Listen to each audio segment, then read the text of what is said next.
Your entire life that there's something wrong with the world. You don't know what it is, but it's there. You can feel it. Get up on out the bed and start to move your balls. Wake up a word in Solomon Jones. Word. You better wake up now. Good morning. This is Solomon Jones on 900 AM, 96.1 FM, WURD, and I want to welcome you to another edition of Wake Up with Word. Kawesa, how you doing this morning? Doing okay. How are you? I'm doing good. I looked out the window. The weave on the lawn is developing its highlights. So that's a thing this morning. You know, it's versus. I sent you the picture though. But it was So what'd you nice though. think? I told you, it looked like a professional hairstylist got in there and just, weaved that bad boy up. It was nice.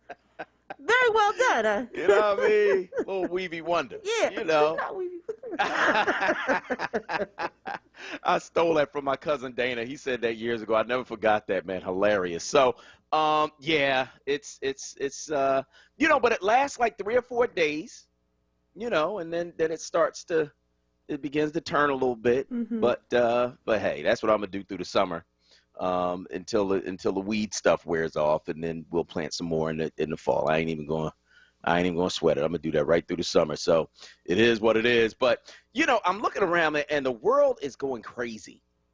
The hostilities between the Israelis and the Palestinians have reached a fever pitch with rockets and airstrikes going back and forth across the border. A triple COVID variant ravaging the population in India, and here in America, Donald Trump is trying to regain his internet platform. Thankfully, it's not working. 4 months after the former president was banished from mainstream social media, he returned to the web last Tuesday with From the Desk of Donald J. Trump. It's a blog for his thoughts. A week since the unveiling, the ex-president's blog has drawn a considerably smaller audience than his once powerful social media accounts, according to engagement data compiled by BuzzSumo, a social media analytics company. The data offers a hint that while Trump remains a political force, his online footprint still dependent on returning to Facebook, Twitter, and YouTube. The desk of Donald J. Trump is limited. Users can't comment or engage with the actual posts. Beyond sharing them to other platforms, an action few people do, Trump's new blog has attracted a little over 212,000 engagements, which is nothing compared to the 88 million followers he lost on Twitter, the 32 million he lost on Facebook, the 24 million he lost on Instagram. I'm glad he's not on social media anymore, because now that America is broken up with their ex-president, I hate to see us go back for more lies. We got a hot show for you today on Wake Up with Word. On the eve of the anniversary of the MOVE bombing, Temple Professor Lynn Washington, who covered the tragedy as a Daily News reporter, gives his recollections. State Senator Vincent Hughes on ballot question 3, which bans discrimination in Pennsylvania. Plus, dear Melanie has another hilarious answer to one of life's biggest questions. And as always, we've got you, our listeners, calling in at 215-634-8065, a toll-free 1-866-361-0900. Hit us on Twitter and Instagram at onWURD, or you can hit me personally at Solomon Jones 1. Watch us on Facebook at 4Word. But first, it's the big three, the news stories you need to know to kick off your day right here on Wake Up with Word. Story number 1, after 14 months of COVID lockdowns, the city is about to reopen yesterday. On a day when the city reported a dramatic drop in COVID-19 case numbers, Health Commissioner Thomas Farley announced that the city will lift density limits on offices, stores, museums, and libraries starting May 21st, when it will also end the requirement that alcohol can't be served without food. The city's announcement represented a major step in advance of June 11th, when it will terminate all capacity limits. That would be 12 days after Pennsylvania retires its limits for the 66 other counties, which will occur on Memorial Day. The next restriction easing comes just in time for a potentially rollicking sports weekend. 76ers will be hosting a postseason playoff game May 22nd, while the Boston Red Sox are in town for a 3-game series. The city is increasing seating limits to 50% capacity. And according to the Inquirer, the Sixers announced that they would open the Wells Fargo Center to about 10,000 spectators, the revised limit. Under the guidelines, the Phillies could accommodate 21,500. And on Monday, Pennsylvania will increase indoor capacity limits to 50%, double the current level, and to 75% for outdoor events. New Jersey is going to remove limits on outdoor gatherings and allow stores, restaurants, theaters, and other businesses to operate at full capacity as long as they keep patrons 6 feet apart. So, Kawesa, we can see the light at the end of the tunnel. I just hope it's not a train. I hope it's not a train either. And you know how I feel. I might not be going out to restaurants. If they're going to be at full capacity and I got to be in there without my mask on to eat, you might see me, eating at home for quite some time. I don't, just because, it's still not, to me, I'm still a little nervous. I am. I'm going to be honest. Even though I'm vaccinated, I'm just like, it just makes me super uncomfortable. So, we'll see. But, the light is at the end of the tunnel. I am happy that, life is starting to open back up. The world is starting to open back up. I think that we need it. I just want for our folks to make sure that they're careful. That's really what it is. You know what? We used to go to the movies a lot. I've taken my family to, I like to take my family out. So we go to the movies or we go bowling. We go to the beach. Like, I just don't know because I asked Levita the other day, we passed by one of the theaters that we used to go to. I said, would you want to go to the movies again? And I don't even remember what she said, but it was kind of a non-answer, so that means no. Yeah. Like, after 20 years, I know a non-answer means no. So I just don't know if I would be comfortable being in a closed-in environment with a whole bunch of people. Now, if I'm outside, that's one thing. But I don't know. And maybe we should ask the listeners that today. Once they open up, what are you going to do? Are you going to be going into theaters and restaurants and all of these places like you used to? I want to know what you think. Story number 2, Israel's armed forces and Palestinian militants exchanged rocket fire on Tuesday as days of fighting centered around one of the holiest sites in the world for Muslims, Jews, and Christians snowballed into another deadly flare-up in a decades-long conflict. The bloodshed was likely to get worse as both sides indicated they would escalate their attacks. The health ministry in the Gaza Strip, a parcel of the land run by Hamas, but borders strictly controlled by Israel, said on Tuesday that at least 26 people had been killed by Israeli airstrikes in the territory, including 9 children. Israel's military said it was targeting Hamas militant leaders in retaliation for a steady volley of rockets fired from Gaza at Israel, more than 400 and climbing fast. A salvo of rockets hit homes in the Israeli cities of Ashkelon and Ashdod on Tuesday, but many of the projectiles launched either fell short and landed in Gaza or were intercepted by Israel's Iron Dome missile defense system, which they got from America. Israeli emergency response officials said 2 women were killed in the barrage on Tuesday afternoon, and at least 1 more was left in critical condition. Earlier, authorities said at least 10 people had been treated for unspecified injuries in Ashkelon and Ashdod. So that is escalating. And again, you got to watch that carefully, because if it escalates to a certain point, then the rest of the world gets involved. So Kuwait praying for what's happening over there in Israel and Palestine. I definitely am praying. I don't like war. I've never been a fan of it at all. And I'm always conflicted, especially, when talking about this, but, you're talking about an area where you have people living there for thousands upon thousands of years, and then you just came in and, moved them, displaced them, didn't think about the fact that, no, folks are already here, and so I understand why there's the conflict, but I don't like war. So I'm going to just continue to pray for everyone involved with this. Absolutely, which brings me to story number 3. The family of Andrew Brown, the black man killed in his car by North Carolina sheriff's deputies, has viewed more footage from body cams and dash cams, and they believe it shows that the shooting was unjustified. The family of Andrew Brown says, look, I know that their emotions are running high and that Mr. Brown's family wants justice. I know that in their view, virtually nothing would make it justified. But I also know that North Carolina's system is set up to protect police officers at all costs, to put their interests before the interests of the public, and to hide police video from taxpayers until the police can investigate themselves. Here's how it works.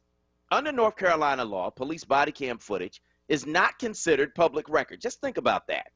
The video is recorded on cameras paid for by the public, worn by police officers who work for the public, stored in equipment that's funded by the public, yet in North Carolina is not considered public record. Therefore, the public has no right to see it unless a judge gives an order making it available. In Brown's case, a judge made the footage available for the family to see, but ordered the sheriff to blur the deputies' faces to protect the people involved, which is interesting, since nobody's talking about protecting the people who were shot by police. People like Andrew Brown, who was killed by deputies serving a drug warrant at his home. His family and their attorneys say Brown, who was unarmed, had his hands on a steering wheel when he was shot multiple times by deputies, including a fatal shot to the back of the head. The sheriff, who claims he wanted to release the video to the public, says his deputies did nothing wrong. The family says that's not true. Maybe if we saw the video, we could judge that for ourselves. But in North Carolina, it's apparently better to hide the truth than to show it. I want to hear from you. Give me a call, 215-634-8065. That is 215-634-8065. That is the number that you can call to get in on the conversation right here at WURD Radio. Let us know where you are on these various things we're talking about on today's show. 215-634-8065 is the number you can call to weigh in. You can also hit us on Facebook at onWURD. That's FORWURD, FORWURD. The family has seen the footage. Apparently, it was a couple of hours worth of footage, according to the judge's order about it. And they said the shooting was not justified. We don't know. We haven't seen it. They can hide footage that belongs to the public in North Carolina under that state's law. They started doing that in 2016 after they released footage in another shooting of a black man under pressure from the public, and they immediately made a law that only a judge can decide to release that footage. So that gives the sheriff and the police cover, because they can then say, oh, I wanted to release it. You know what I mean? I really wanted to, but the judge wouldn't let us. You know, it protects the police. Meanwhile, you know, our folks dead. You know, something wrong with that. But I want to hear from you, so you can certainly give us a call about that. 215-634-8065 is the number. Also, what's happening in Israel, Israel forces and Palestinian forces exchanging fire in Israel. Many people have died at this point, a few dozen. And so definitely praying about what happened over there. But the lockdown is about to end in the city of Philadelphia starting May 21st. They are going to lift density limits on offices, stores, museums, and libraries. And, of course, June 11th is when all capacity limits are going to be gone. I want to know what you think. You give us a call. 215-634-8065 is the number that you can call to get in. The other thing that's going on in the House of Representatives on the Republican side, Liz Cheney, who is the daughter of Dick Cheney, former vice president, is going to be stripped of her leadership position because she refuses to adhere to the lie that Donald Trump has been telling to the American people. She's like, no, that's a lie. And so she spoke up about it yesterday in a speech on the House floor and talked about why she was taking the position that she was taking. We do have some sound from that, from Liz Cheney talking about why she was taking the position that she was taking, even as her party goes down this rabbit hole with Donald Trump. Let's take a listen to what Liz Cheney had to say. This is not about policy. This is not about partisanship.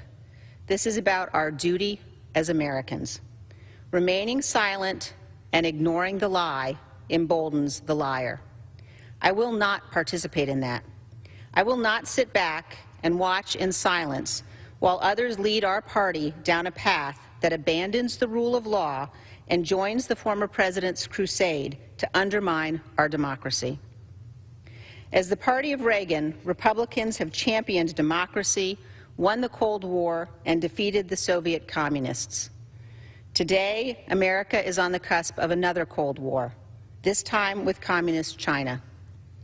Attacks against our democratic process and the rule of law empower our adversaries and feed communist propaganda that American democracy is a failure. We must speak the truth. Our election was not stolen, and America has not failed. I received a message last week from a Gold Star father who said, "Standing up for the truth honors all who gave all." We must all strive.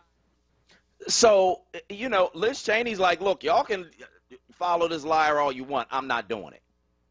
You know what I mean? I'm not doing it.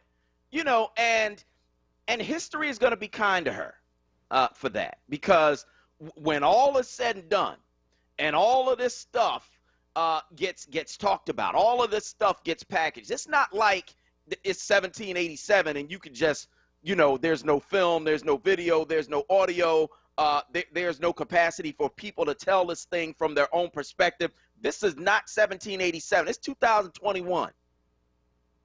All of this stuff is documented. You know, and history will not be kind to those who've been perpetuating this lie, following this liar, telling Americans anything, doing anything that they want. Like, nah, man, history is not going to be kind. So I want to know what you think. You know, I don't agree with Liz Cheney on politics, but on this principle, I do.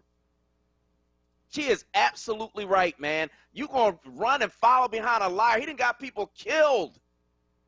You were there in the House of Representatives. He done got people killed with his lies, and y'all still running behind him. We got to talk about it on the other side. I'm Solomon Jones. We'll be right back. People today, they could spend half their lives over 50. That's a lot of living. So it helps to have someone in your corner, right here in your community. That someone is AARP. Join us for free, fun, and informative virtual events like cooking demos, exercise classes, financial workshops, and more. It's never been easier to connect with your community. The younger you are, the more you need AARP. Learn more at aarp.org/nearyou.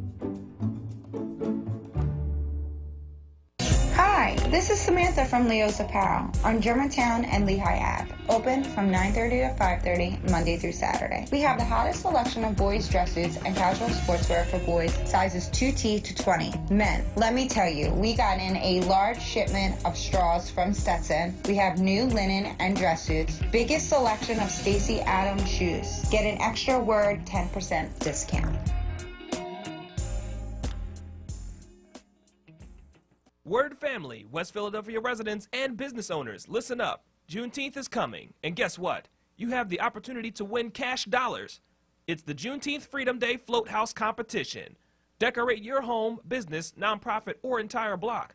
Be a part of the largest Juneteenth celebration in the nation, right here in Philadelphia, by decorating your float house. Show your West Philadelphia pride. You could win $1,000 for the best decoration. One prize awarded in each category. Powered by Philadelphia Foundation. For all the details, log on to juneteenthphilly.org. Log on now, juneteenthphilly.org. I would like to play a little tune I just composed not so long ago. Hey family, do you like hearing the best jazz selections aired by 3 of the best jazz announcers in Philadelphia? Well, tune in to 96.1 FM, 96.1 FM, and 900 AM, WURD Radio, independent black media, for Freedom Sounds of Jazz. Freedom Sounds of Jazz. Hear Freedom Sounds of Jazz 10 p.m. Fridays with your hosts in rotation, Aquila, Jonathan Bay, and David Fritz. That's 10 p.m. Friday nights on WURD 96.1 FM and 900 AM, independent black media. Hello, this is Councilmember Isaiah Thomas urging you to vote for Judge John Padova on May 18th to keep this distinguished judge on the Court of Common Pleas. In addition to myself, he is also supported by State Senator Tony Williams, as well as State Senator Vincent Hughes, Representatives Joanne McClinton and Jordan Harris, as well as former Governor Ed Rendell and many others. Judge Padova is highly recommended by the Bar Association and endorsed by the Black clergy, as well as a lot of our local unions. For fairness, equity, and compassion, vote Judge Padova for all Philadelphians. This is Judge Padova, and I approve this message. Now, a traffic update on WURD Radio. Good morning. This report sponsored by Smart Mouth, the only 24-hour mouthwash with twice daily use. Delays I-95 southbound. You're going to find that heavy Cotman down through Bridge. Getting Betsy Ross through Girard northbound. Not bad as of yet. Just some light volume between the Vine Expressway and Girard. Looking at the Vine westbound, that is busy. 95 to Broadigan Parkway through the Schuylkill Expressway. Schuylkill eastbound, Gulf Mills through the curve. You're slow. Delays again Montgomery through Girard westbound side. Delays from Broad out to Pass Young through construction. Then again from the Boulevard right out through Conshohocken. A slow ride. Southbound Boulevard, Route 1 busy. 9th Street down through Fox through construction. 55 north, jamming Deptford in the 42. Stay fresh out there with Smart Mouth mouthwash, the only mouthwash that provides 24 hours of fresh breath with twice daily use. So whatever the day may bring, you can stay sunny with a side of fresh. Grab a bottle today, available wherever mouthwash is sold, or visit smartmouth.com. For more traffic information, log on to sigalert.com. Jim Bachman with your Philadelphia area traffic. Now, a WURD weather update. Here's NBC 10 First Alert meteorologist Bill Henley. A bright sunny day today. Temperatures climbing upper 60s this afternoon. Still a bit of a breeze out of the northwest, gusting to 20 miles an hour. A high of 68 for Philadelphia. Clear and cool tonight. A low of 46 Thursday morning. Sunshine 70 in the afternoon. Mostly sunny on Friday. Just a bit warmer. A high of 72 degrees. I'm NBC 10 First Alert meteorologist Bill Henley.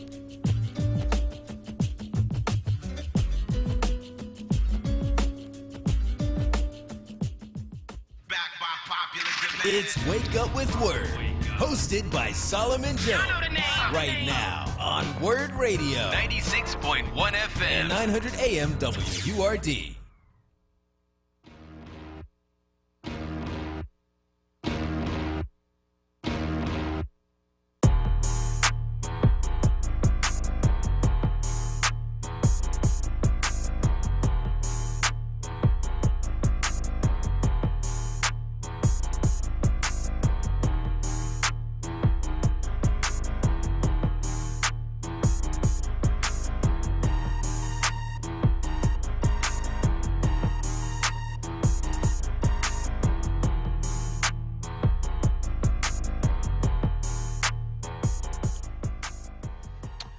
Good morning. This is Solomon Jones on 900 AM, 96.1 FM, WURD, and I want to welcome you back to Wake Up with WURD. We're, of course, taking your calls at 215-634-8065. That is 215-634-8065. That is the number that you can call to get in on the conversation right here at WURD Radio. Let us know where you are on these various things we are talking about on this morning's show, 215-634-8065. Of course, we're talking about our top three stories. Story number one, after 14 months of COVID lockdowns, the city is about to reopen. That's right. Health Commissioner Tom Farley announced yesterday that the city will lift density limits on offices, stores, museums, and libraries starting May 21st. That's a major step in advance of June 11th, when all capacity limits will be lifted. Story number two, Israel's armed forces and Palestinian militants exchanged rocket fire on Tuesday as days of fighting centered around one of the holiest sites in the world for Muslims, Jews, and Christians snowballed into another deadly flare-up in the decades-long conflict. Story number three, my commentary for the day. The family of Andrew Brown, the black man killed in his car by North Carolina sheriff's deputies, has viewed more footage from body cams and dash cams, and they believe it shows that the shooting was unjustified. We want to hear from you. Give us a call. 215-634-8065 is the number you can call to get in on the conversation right here at WURD. The other thing we're talking about, of course, Liz Cheney. She's the number 3 leader in the House for Republicans, and she has stood up and said, no, I will not repeat this lie. I will not be part of this scam. I will not be party to this mess. that the party has become. And she said one thing that really stuck out for me. She said, you know, when you underscore the lie, you embolden the liar. She said something like that. But it just, you know, she's right. You got to call out lies, man. You know, or distance yourself from people who just will not stop lying. And we all know people like that. People who you can't believe anything they say. You know, and this dude is one of them. It's crazy. But I think that one of the things that he has mastered over his 7 decades of life is manipulation, telling people what they want to hear. Because when you tell people what they want to hear, then they want to believe it. Even when they know it's not true. They know in their mind, they know in their heart, they know that it's not true, but they want to believe it so badly that they'll hang on to it. That's what this dude is doing, man. It is crazy to watch millions of people, you know, following that mess. Anthony from Delaware is on line 1. Go ahead, Anthony. Good morning, Solomon. Here to report, I did vote yesterday in our school board meeting, school board election. Never voted in a school board election in my life. But I'm proud I did it because of you and, you know, trying to stay woke. Thank you, brother. You said it 1,000 times and many others. When they came for him, you didn't care. When they came for them, that was them. And now they're coming for you. You know, what you going to do now? Now they're coming for you. Now, all this voter suppression going on, they got the key. They got these state senate all over the country. They got the key. They got the key. And they can turn that key and lock Democrats out. It's all. They had a committee meeting yesterday. Now, Joe Manchin and Sinema, but what I hear is more people that don't agree with adjusting the filibuster, but they're ready to block out their own jobs. These people got the capacity with the state senates and all this election type things. They can lock out Democrats. They say for a generation. I don't know what a generation is, but they have the power to do it, and they can do it in the next cycle. All this, if you don't vote, they can purge you. If you miss one election cycle, they can purge you off the list. This is no joke. This is deadly, deadly serious. And we're going to lose all the power because it's all related to voting. If you give up your vote and don't stay woke on these votes, you're giving your power to these people to keep you in permanent poverty. Okay, have a good day. Thank you, man. I appreciate your call this morning on WURD. I mean, he's right. You know, that's why there are voter suppression laws being considered in most of the states in this country. Republicans control a lot of state legislatures, and that's where they can do their harm. You know, that's where they can stop people from being able to vote. You know, I watched the Florida Governor Ron DeSantis announcing their voter suppression laws, because that's what they are. And he said, look, you know, we're going to strengthen voter ID because you have to have ID for everything else you do in America. Why shouldn't you have to have ID to vote? Well, you know, you suppressing the vote, man. You know. And you know who has ID and who doesn't. You know what I mean? Just evil. You know, evil plans and schemes in order to attack the black community. And that's what all of this is about. That's what all of it is about. It's about making sure that you can't vote. We're not gonna try to appeal to you and win your vote. We're gonna try to stop you from voting. Well, that's not democracy. Democracy literally means one man, one vote. One person, one vote. That's what it means. So how is that democracy? If you try, you know, if your whole strategy is about stopping people from voting, well, then that's not democracy. Stop calling it democracy. It's something else. It's a scam. You know what I mean? That's really what it is. I want to hear from you. Give me a call, 215-634-8065. Sharif from West Philly is on line 2. Go ahead, Sharif. Good morning, Solomon. Thanks for picking up my call. You're welcome. Solomon, great topic this morning, but I would like to start with the Israeli and Palestine conflict. I remember Nelson Mandela once said that Israel has an apartheid system where they have laws that apply to just Israel and then laws that apply to Palestine. In the West Bank, I think they have a traffic stop there where one side is only for Israeli or Europeans, the other side is for Arabs. And I believe, if I'm not mistaken, 1947 or 1948, Israel, they create Israel in that land that belongs to Palestine. They move people out of their own land, and a government that they don't vote for is dictating to them how they should live their lives. And this has been going on and on from the Oslo Accord, the two-party state that they said they wanted. They have been continuing to take lands from these people, and if you're a Jew, you went to Israel today, they will give you citizenship, and they will kick out a Palestinian from their own home, and then you can go live there. I mean, think about that. This is what has been going on over and over. And our government, actually, we fund them money.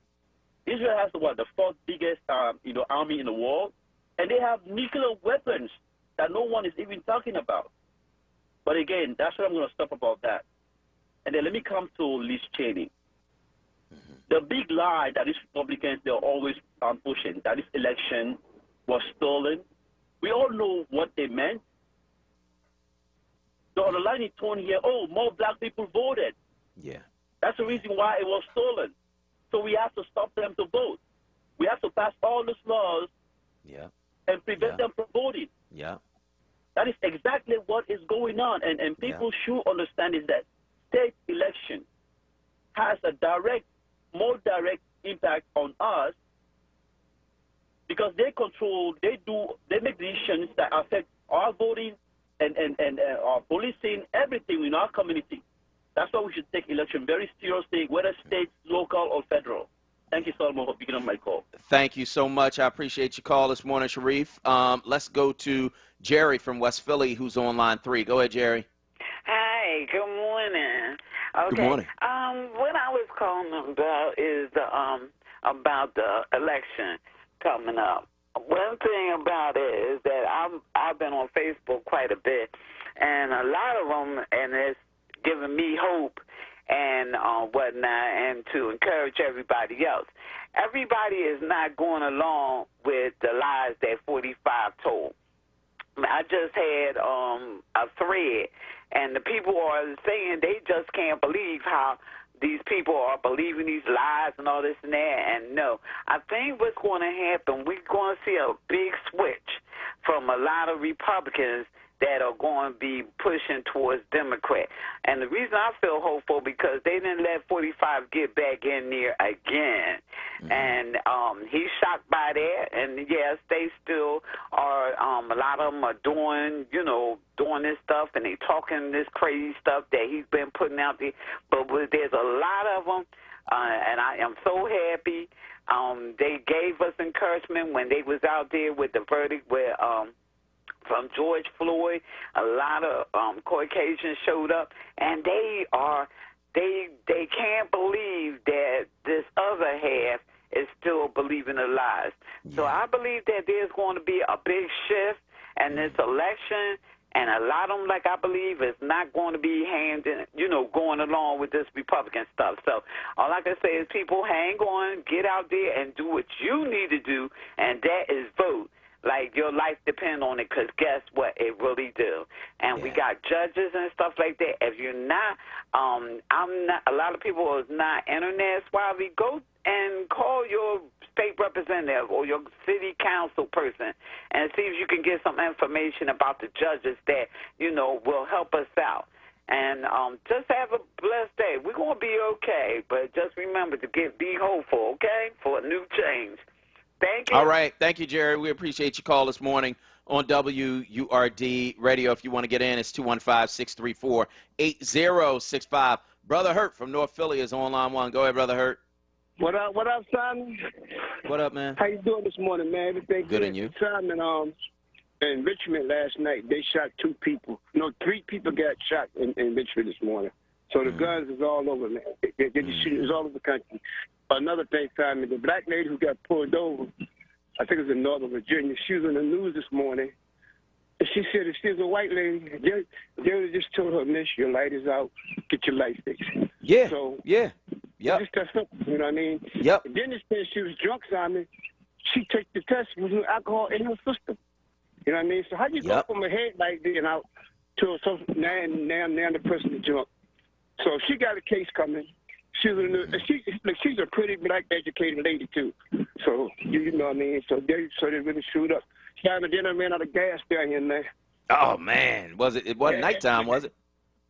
No, well, actually, it was like during the day. We went to one service station up in a place called Berksville. They ain't had no gas. You go to the other station in Crew, Virginia. Only thing they had was premium. You know what I mean? Okay. But just don't panic. Yeah, because everybody running getting gas now because they know, and I said it the other day, we found out about that pipeline that the gas prices probably go up. So everybody's like going and getting all of this gas, and gas stations are running out of gas. The white man had his truck, Simon. He had like 8 barrels of stuff in the back of his truck putting gas. You know, so that's the problem. They're taking too much gas. Yeah, that's what they do. I don't know what's going on. But anyway, God is good, man. I love you guys. Love you back. I'll hit Chuck tomorrow and tell you about my mother driving on the small road. She scared the hell out of me. Love y'all, man. All right, man. I'll talk to you soon.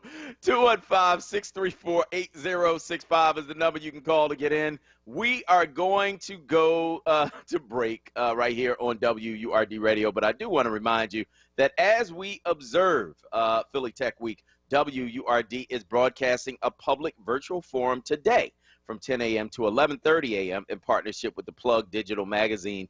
Join WURD Reality Check host Charles Ellison as he discusses how the technology and innovation sector move Philadelphia's black community from cycles of generational poverty to generational wealth. That's today at 10 a.m. on WURD. I'm Solomon Jones. We'll be right back. Philadelphia, it's State Representative Joanna McClinton. The stakes in this year's district attorney's race couldn't be higher. For decades, the DA's office devastated black communities through brutal punishment while never holding police accountable. DA Larry Krasner has changed that in just 3 short years, while his opponent spent 35 years relentlessly pushing the policies that destroyed our communities. We cannot let him take us back. We have everything to lose. We must keep moving forward. Vote now, vote early, vote Krasner for DA on May the 18th. Paid for by Krasner for DA. We do all we can to ensure our kids are happy, healthy, safe, and strong. Having high-quality, low-cost health insurance helps make that possible. With CHIP, your child can have medical, dental, eye care, and more for free or low cost. Whether you're self-employed, unemployed, or your employee benefits are just too expensive, CHIP is there for you to help your child be strong. CHIP Strong. Apply or renew today at 800-986-KIDS or go to chipcoverspakids.com. Paid for with Pennsylvania taxpayer dollars. Family Therapy Vignette Moments with Dr. Lucille Ijoy. Writing notes to your mother, it's Mother's Month. If you decided to write your mom a note during this pandemic time, what would you write? Well, I might tell her how glad I am that she's in charge of making sure that the bills are paid. I would say she has great wisdom. She makes the best apple pie and lemon cake. She never complains when my kids make a lot of noise. Woo! I'm so happy about that. She still watches over me like a mother hen. I know she slips my son $1 or $2. What notes would you write your mom? She would keep these forever. What notes would you write your mom? Now, a traffic update on WURD Radio. Good morning. This report sponsored by Smart Mouth, the only 24-hour mouthwash with twice daily use. Looking at the Vine Expressway, both ways. Busy ride eastbound side. Schuylkill through 95. One big jam there westbound 95 to Broadigan Heavy Parkway through the Schuylkill Expressway. Now 95 southbound, your heavy Cotman to Bridge. Again, Betsy Ross down through Girard at a jam there. Northbound, your jam Penn's Landing through Girard because of an accident. That's the reason for that eastbound Vine jam up. Schuylkill Expressway, westbound Boulevard out through Conshohocken. That is a busy ride eastbound side. Delays from 202 through Belmont. Again, Montgomery through Girard Boulevard, Route 1 southbound. That's busy 9th Street down through Fox through construction, 55 north of Jam there, Deptford in the 42. Stay fresh out there with Smart Mouth mouthwash, the only mouthwash that provides 24 hours of fresh breath with twice daily use. So whatever the day may bring, you can stay sunny with the side of fresh. Grab a bottle today, available wherever mouthwash is sold, or visit smartmouth.com. For more traffic information, log on to sigalert.com. Jim Bachman with your Philadelphia area traffic.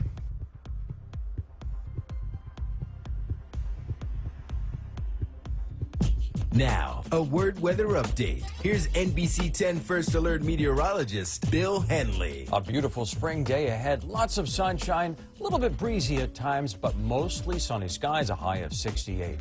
Clear and cool tonight, 46 the low Thursday morning. Bright sunshine again, up to 70 degrees. And with sunshine Friday, we'll be just a bit warmer with a high of 72. I'm NBC 10 First Alert meteorologist Bill Henley.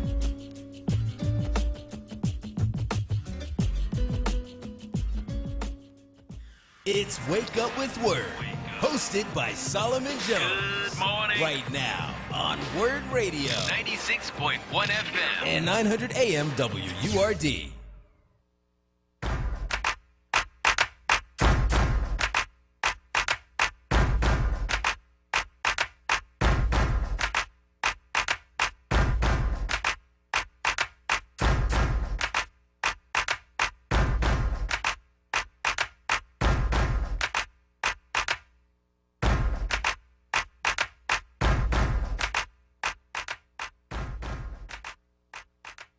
Is Solomon Jones on 900 AM, 96.1 FM, WURD, and I want to welcome you back to Wake Up with Word. We are, of course, taking your calls at 215-634-8065. That is 215-634-8065. That's the number you can call to get in.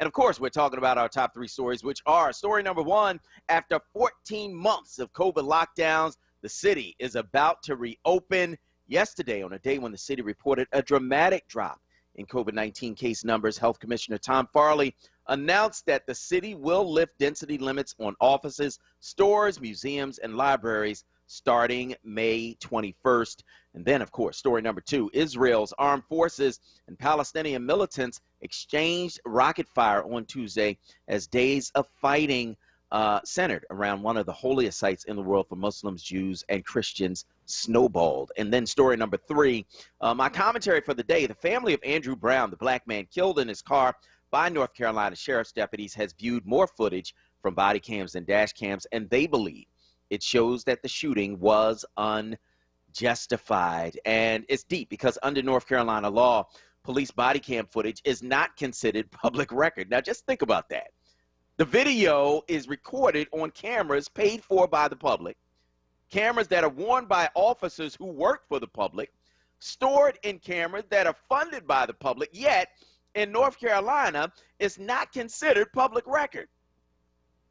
How does that work? Where they do that at? Well, apparently they do it in North Carolina, but it's absolutely crazy. And so, you know, the sheriff can say, as he said in this case, well, I wanted to show it to the public, but judge wouldn't let me. Only a judge can determine whether or not this footage can be seen. And it's worth noting that they did this and passed this law in 2016 after there was another shooting that happened in North Carolina, a black man, of course, and under pressure, the police released the footage. They immediately after that passed this law that said only a judge can determine whether the footage can be released. Now, the police unions there say that it's for the protection of those involved. Well, what about the protection of the person you just killed? What about the protection of our community? What about the protection of the public that, by the way, pays for everything that you have? What do you mean? Like it is, you know, the level of corruption that we see, and that's why you have to have a federal government, right, that is willing to step in and handle some of these things that are happening locally, because, you know, most of what we've seen throughout the history of this country concerning racism is stuff that's done on the local and on the state level. You know, when they had the Civil War, they said, oh, this is about states' rights. What, your right to enslave my people? Your right to castrate our men and rape our women and whip our children and sell us down the river and all of those things that you did, that level of cruelty that you just have not seen, in other places in the world. The level of cruelty that you saw was all about them saying, we got states' rights. And so when you look at a state like North Carolina, deciding, oh, well, we know that you pay for this footage, but you can't see it. North Carolina, one of the first states after the 2013 Supreme Court decision, allowing them to, engage in voter suppression. One of the first states to put all of these crazy laws on the book, to the point where they challenged it in federal court, and the court said that their laws targeted black voters with surgical precision. That's North Carolina. So don't be surprised with anything that you've seen with this Andrew Brown case. Don't be surprised by it, because it is an extension of them hollering about states' rights. I want to hear from you. Give me a call, 215-634-8065. Tony from North Philly's on line 2. Go ahead, Tony. All right. Good morning, Solomon. Good morning. And Kuwaisa, good morning. Solomon, did you see where in Russia there was a mass shooting at a school, and some children were killed? And get out of here. The community is starting to say it's too many guns out here. So you see the same situations going on all over. Wow. Thanks for taking my call, bro. Thank you for your call. Let's go to Will Mega on line 3. Go ahead, Will. What's up, Solomon? Good morning. Good morning. Got two things. I got guns in Chicago being funneled by the United States military. Check out that story. They jammed up three military guys who've been funneling weapons inside of neighborhoods in Chicago. And then this DA's race. Here's my take on this DA's race. The Vega, when people run for office, they tend to have an agenda. They got a plan, right? What do you intend to do? You've written political policy papers and political platform pieces. I remember when you were with Fatah, when you ran for mayor, right? You were working on the policy team, right? Yes. Have you seen Vega's website? I haven't. I need to look at it before the debate today, which I'm co-moderating with Charles and some other folks. Okay. I'm helping you, Salman. Nothing. So don't waste your time, because there's nothing. He has no plan, no vision. All he wants you to donate, and that's it. Sign up, get an email from me. No plan. So that tells me a lot about what he's in for. I mean, this dude is just out for revenge because he got fired. You fired me, so I want to get back at you. That's his only agenda. That's his only agenda. He's been in the DA's office for 30-some plus years, an attorney, and that's all you have is working for the city for 30 years, locking people up? That's all you got? Nah, I'm good. His only plan is to lock black people up. Okay. Have a good day. I want to thank you for your call this morning on WURD Radio, and I want to hear from you. You can give us a call, 215-634-8065. Hariah from Ardmore is on line 1. Good morning. Good morning, Solomon. Good morning, Kuwaisa. Solomon, I am very confused here. I have two issues that I want to speak on. The first one, if I'm not mistaken, the politician is a representative of the people, so that you don't have a whole group of people going forward. You have one person that will represent that group of people. Now, usually laws are formed because of an outcry from the people, and then the politician will then present a law to be drafted and to get voted on. What a group of people are these lawmakers representing that would ask that you don't allow body cam footage to be seen by the public? Where's this? Who are they representing? I know. No, you're right. So that's one issue. And lastly, I just want to say my instincts are telling me that Liz Cheney is gearing up for a run against Donald Trump. I bet you 10-1 in 2022? No. 2024. 2024. Yeah. What do you think about that? I can't see her winning that. Really? You know, no, not at all. I can't see her winning a primary against him. It looks to me like her position right now would give her a standing with the Democrats and with Republicans that want to break away, because she's making a very powerful stance right now. And if she were to run, even Democrats would say, "Look, remember, she helped us in fighting against Donald Trump." So that's my tidbit for today. Okay. All right. I want to thank you for your call this morning on WURD. I think that the issue with that I have with her trying to prepare for a run, because I don't think she is. I think that she's looking at legacy, to be honest with you. You know, I know because my wife asked me this morning, I wonder what her father thinks about how they're treating his daughter. And, you know, her father, Dick Cheney, was vice president under George W. Bush, a very powerful vice president. And, you know if I was her father, I'd be proud of her. My daughter ain't going down without a fight. You know what I mean? I think she's thinking about legacy. You know, she can't beat him in a primary. He's got a cult, right? She's got some voters. He's got a cult. You know, she's in Wyoming, a state where it's like 5 people. You know, she can't beat him in a primary. And in a primary, only Republican voters, you know, are voting. And so, no, she can't beat him in a primary. I really think she's thinking about legacy. I do. And, you know, her legacy is going to be solid when all is said and done. You know, and history looks back on this moment when people had a choice between a lie and the truth. They're going to say that Liz Cheney stood with the truth.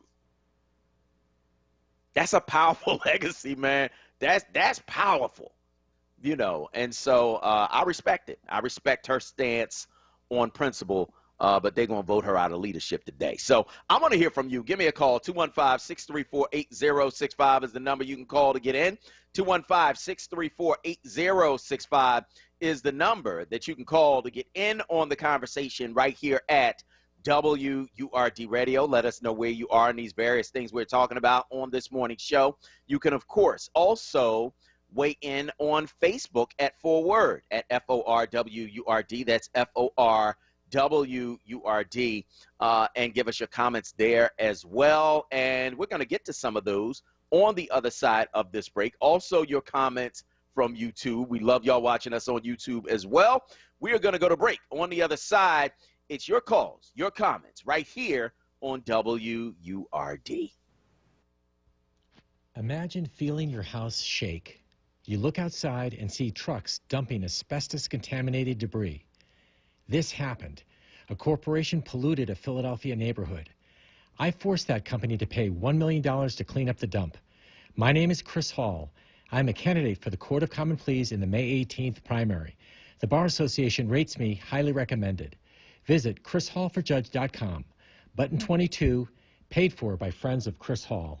African Genesis Institute, the world's largest and fastest growing youth organization of its kind, is offering $1,000 book scholarships for freshman students attending the world-renowned Howard University this fall. To apply, donate, or get more information, please visit the website at africangenesis2.org/book scholarship or call 215-247-5121. That's 215-247-5121. From safe to seamless, convenient to contactless, and local to express, SEPTA is the Philly way to go. Plan your trip at iseptaphilly.com. The Philadelphia Salvation Army Croc Center is hosting a community job fair on Tuesday, May 25th, 2021 from 10 a.m. to 2 p.m. The Croc Center is partnering with the area employers to showcase the variety of employment opportunities available as we return to normal. You belong here, doing the most good. Business casual, bring your resume. Tune in every Saturday at 4 p.m. for the Did You Know Show with host Bryant Green, right here on WURD 96.1 FM and 900 AM. Word on Politics. As we approach the Pennsylvania primary, join incumbent District Attorney Larry Krasner and his challenger, former homicide prosecutor Carlos Vega, as they square off in a live broadcast debate Wednesday, May 12th at 1 p.m. Presented by WURD Radio. Moderated by Charles Ellison, host of Reality Check, Solomon Jones of Wake Up with WURD, and Joanne Bell of the Black Women's Leadership Council. Don't miss this opportunity to hear from the candidates for District Attorney. Wednesday, May 12th at 1 p.m. exclusively on WURD Radio, 96.1 FM and 900 AM WURD. Streaming live on WURDradio.com, the WURD Radio app, or watch live on WURD TV via Facebook and YouTube. Lifting every voice till earth and heaven ring. This is WURD Radio, 96.1 FM and 900 AM WURD Philadelphia. Black Talk Media.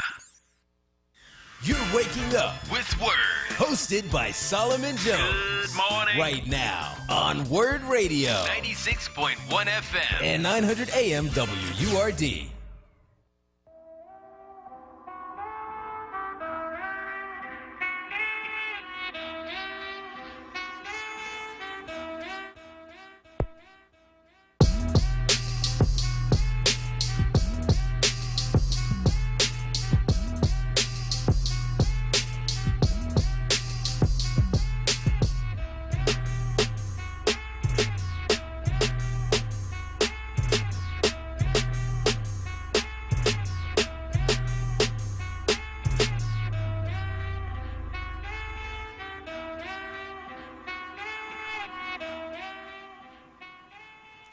Good morning. This is Solomon Jones on 900 AM, 96.1 FM, WURD, and I want to welcome you back to Wake Up with WURD. And we are, of course, taking your calls at 215-634-8065. That is 215-634-8065. That is the number you can call to get in on the conversation right here at WURD Radio.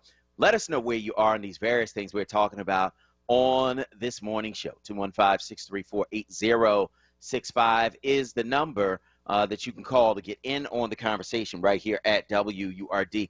Kawesa, are they hoarding gas in New Jersey too? Not yet that I can tell, but I am definitely on the way home gonna get some gas. I have like about 3/4 of a tank, but I don't want it. I don't want it to get to a point where I need gas and then I get shut out or something like that. So I'm gonna try to, if I can, at least just keep my tank more than half full if I can do that, so that I'm not paying $45. You know what I'm saying? You don't be like me. Don't. Oh man, but my gas tank is full, and my wife always laugh at me because she get in the car. It's like, man, why are you on E? Why are you like almost on E? Like, what is wrong with you? It ain't like I gotta do that. I just, I'm just moving. Right. And then I look and it's like, oh man, I need some. But since I'm not driving as much, my gas tank is full. Mm-hmm. So I'm good, and I filled up like right before this thing happened with this terrorist attack on this gas line. And so, we're good for now. Don't have to hoard up gas. But, I'm listening to Brother Hurt talking about the guy with a pickup with 8 of those containers, filling them all up. Why do people do that, man? It's selfish to me. It's really selfish, in my opinion. And, my mom and I were talking about this morning because we talk on my way into work. And so, she was just like, this country, man, we're so selfish. We sit here, we talk about how, we're so heroic and we're so compassionate. And, you don't need all that gas, and you're not even putting it in gas-safe containers. So, now you're going to be a liability, up in smoke, catching, flames, whatever. But it's sad, you don't need all that gas. You're out here just like the toilet paper and the paper towels, and you didn't need all that. And the hand sanitizer. Right, and the chicken. The chicken was going too. And now it's going again. But I'm saying, like, I went in there. That's how, remember I was telling you a while ago, I was like, that's how I knew something was going on. Because I'm like, there is no chicken. Yep. People crazy. I remember in the beginning of the pandemic when they started like rationing food in the market. Mm-hmm. You remember that? Yep. Like you couldn't, you can only buy 1 pack of meat. What? Yeah, I remember all of that. And so, the lockdowns are getting ready to get lifted, but man, there's always something else that coming down the pike, and now it's gas. So if you need to get your gas, you better get it. You better get it today, because as that whole pipeline thing plays out, it's going to take a while for that to get back to normal. And so, I'd advise you get some gas today if you need it. 215-634-8065 is the number you can call to get in on the conversation right here at WURD Radio. I didn't ask you, Kwesa, what you thought about Liz Cheney. So I don't like her daddy. I've never been a fan of him. And I can't even sit here and say that, I've been proud of her views all the time. But here's what I can say is I have respect for the fact that she did not play into the hands of Donald Trump. I have respect for the fact that, at least in this moment, she is, acting as how I feel Republicans should act. They shouldn't be, sitting here sticking up for a man that didn't care about their lives at all. They shouldn't be sticking up for a man that was lying regularly to the American people and to them. You shouldn't be that type of person. That's not the type of politician that you should be. And while I am not a Republican, I know that sometimes it is necessary to have opposing viewpoints. But I respect the fact that she is standing tall. She's not budging. And, she is making sure that she is, like you've been saying, on the right side of history. Yeah. So I can respect that. I still, I don't like the family that much, but, I can at least respect where she's coming from. And I do think that there are a number of people who really believe and understand what she's standing for. So I give her that credit. I do. Yeah, I give her that too. And I think, actually her dad is kind of like C. Montgomery Burns. He like Mr. Burns off The Simpsons. You know what I mean? He's exactly like Mr. Burns off The Simpsons. But, I got to respect her views. I do on this. No, I'm not going to be peddling this lie. What's wrong with y'all? You know what I mean? But they are going to vote her out of leadership today. So, her place in history, I think, is secure, but not her place in leadership in the Republican Party. And, they interviewed a friend of hers, and her friend was like, look, no, she's not going to sell her soul for the number 3 spot in the minority party. No, she's not going to do that. And, you got to respect it. You know what I mean? You got to respect it. You going to stand here with this lie and be part of this nonsense. The man that sent thousands of people to storm the Capitol to kill all of y'all, and you are so spineless that you actually going to stand there and be with him. That's crazy. 215-634-8065 is the number you can call to get in. Yolanda from North Philly is on line 1. Go ahead, Yolanda. Yes, I have a well, first of all, I want to say, thank you for your show. I watch it. I listen and watch it sometime on the way into work. Okay, but I have an observation. Actually, I got to pull my mask down. I have an observation and a question. Can you hear me? I can hear you. Okay, good. One thing I had noticed, you know how you go online, and I did this recently to check the status of my voter registration, and it said that I was permanent, active, and that I was supposed to get a mail-in ballot. I was, on the status of getting a mail-in ballot every February. That it was. I feel like, did we lose her? Okay, the last thing I heard you say was you're on the status of getting a mail-in ballot every February. Yes, I'm sorry, I'm losing your signal. Let me walk out into the lobby. Yes, so my thing was I never got one, so I immediately emailed the election commission to see what was up with that. And all he did, I don't remember his name, but I have the email that he responded. All he did was send me the link to get the, mail-in ballot. But the thing that pissed me off, there was no explanation as to why I didn't get it when I was supposed to get it. And when he sent me the link, was actually active. I already knew the time that you could get the. You're breaking up again. Oh, okay. I'll stop over here. So my thing was, I happened to bring it up to a family member, and she said that she had the same experience.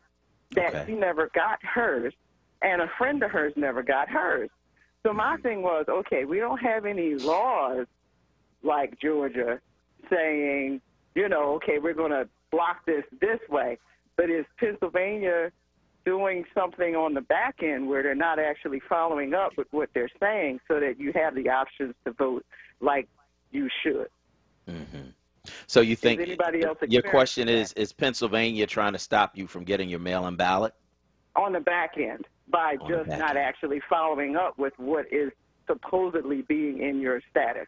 See, I don't think it's that. I think it's individual incompetence. I think it's probably the problems that we have with the mail. So it's a couple of things. I think that, you know, we have some problems with the mail that I think are going to extend into the future. And I also think that you have some individual incompetence in city government, because you get your mail-in ballots from the city commissioners here in the city of Philadelphia, and you know, you can go, you can apply right there on vote by mail. But the deadline for that, of course, was what, yesterday? And so you could have gone into City Hall, I think room 140, got your mail-in ballot, filled it out, and voted right there. But you got to follow up on that stuff sometimes. It was supposed to come directly. Yeah, I hear you. Without me having to do that. So that's why I'm kind of like questioning that whole process, because, and I see your point, but it's like a pretty large gap from February all the way up to now. Yeah. Even for individual city incompetence. And I just wanted to put a question out to others. Have they run into that? Have they run into that? Okay. Well, if they have, they'll call in. And I want to thank you for your call this morning on WURD. You know, I know that, you know, in the presidential election, I had no problems at all. I actually came off of quarantine and went and cast my vote with my mail-in ballot. And so that was a good experience. But of course, you have, again, Republicans in Pennsylvania who want to stop that, who want to make sure that you have a harder time voting, because when it's easier to vote, more people vote, and when more people vote, they lose because they are in the minority, and so they want to make sure that that fewer people vote. So if you've had that issue, you know, give us a call, let us know. But you know, I haven't heard many people talk about problems with mail-in ballots this time around. But I think that mail-in ballots, the thing that gives me pause now is that Republicans are laser focused on mail-in ballots. We're really not. Those who are Democrats, I'm a registered Democrat, have been all my life. But I think that Republicans are laser focused on stopping people from voting by mail.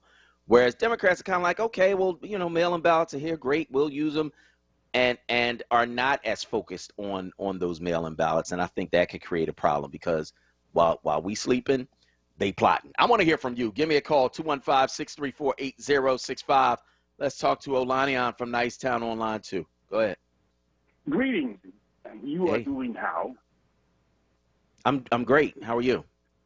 Good. I believe I heard you say something about the conflict between Israel and Palestine. I'd like to address it. Okay. And Germany, a long time ago, but not a very long time ago, in the last century, was at war with England. We all know that. There was a Jewish man who lived in England. If he didn't even live in England, he lived somewhere in Europe.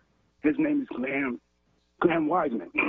He was a Jewish chemist who convinced England to stop using your resources to make beer, but to use those same resources to make tank tires. And this saved England from being taken over by Germany.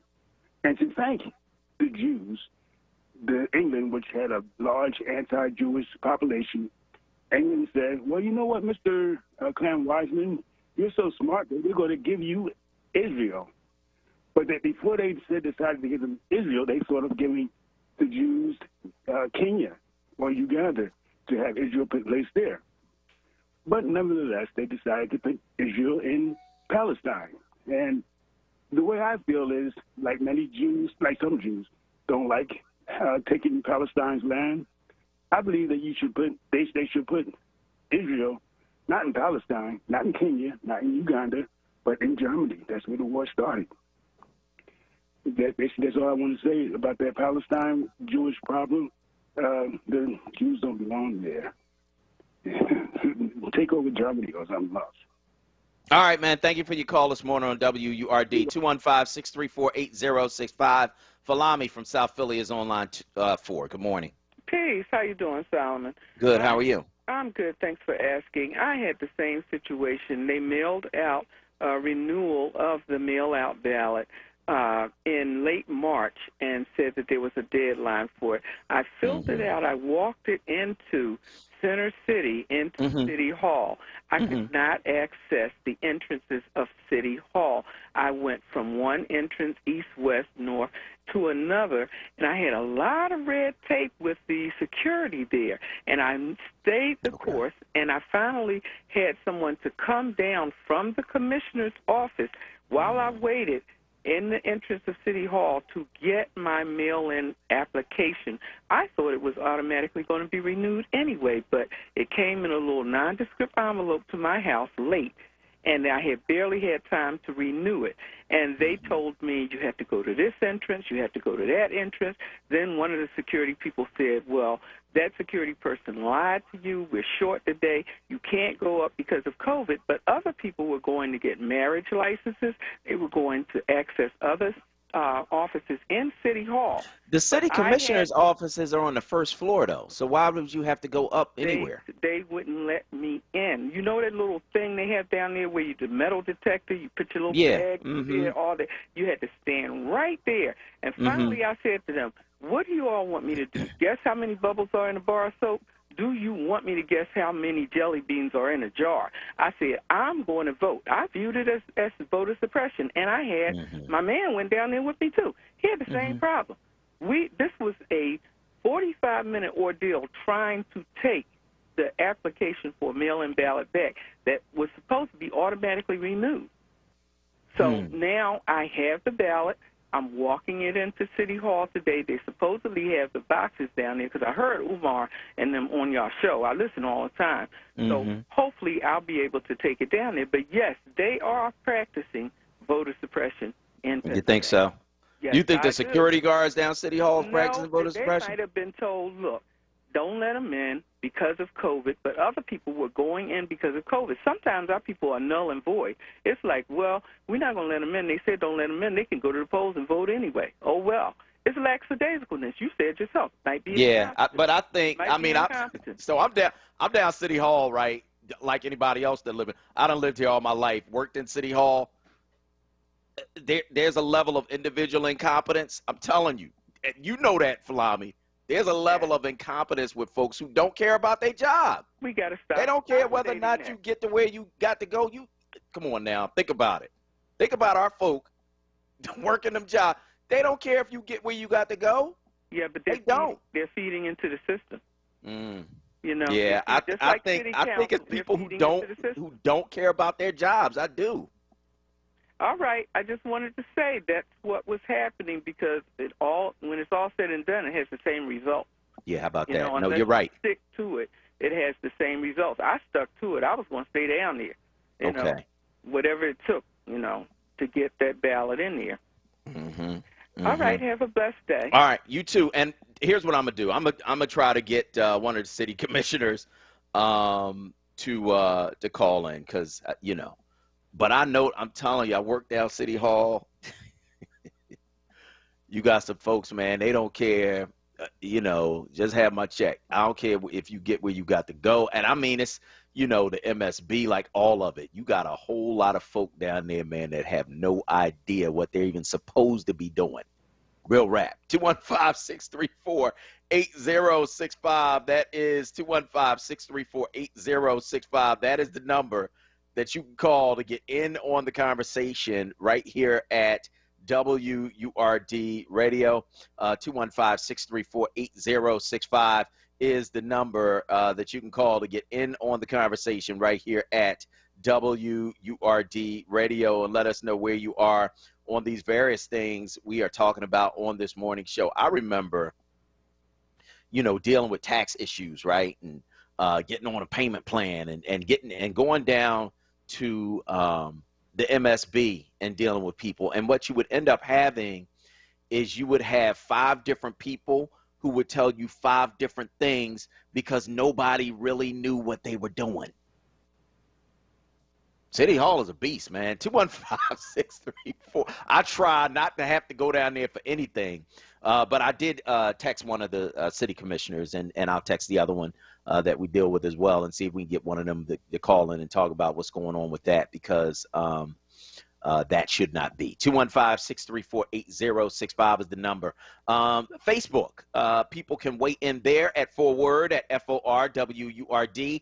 That's FORWURD, and let us know where you are in these various things we're talking about on this morning's show. Kuwaisa, what are they saying this morning on Facebook? So we do have quite a few comments here. Stephanie Bennett Bay says, all cap, folks know their job. Stop spreading false negatives. Well, I mean, I don't know if I agree with that. I've ran into some folks too who just, they don't care. Like, you just so, but I'm not saying it's everybody, but no, it's not everybody. Sometimes you run into folks and they just, since they don't know, they give you the runaround. They don't care to find out more information. We run into those people, so Nikki Carter says, that is exactly why I refuse to deal with City Hall. Oops, my thing is jumping. They always give you the runaround. Yep, even before COVID, they need to stop the nepotism because, Lord, she got a face palm emoji there. And then Cheryl Brown, good morning to you. Thanks for checking us out. Malcolm White, good morning to you also. Garrick Foyle. In the 2020 election, I had no problem. I took my ballot to the northeast entrance of City Hall. The guard was more than helpful. 2021, I was instructed to take my May ballot to the south entrance of City Hall, and once again, I had no problem. So that's another comment. So I think that everybody, has had different experiences. Deborah Dorr Carter, you ain't never lying, Solomon. Been there, done that. And Sonia Marie, folks don't know their jobs and don't care to find out. So, that's another comment. So we're all split on it. And, that's fair, because I think that we all have had different experiences when having to deal with, certain levels of government politics.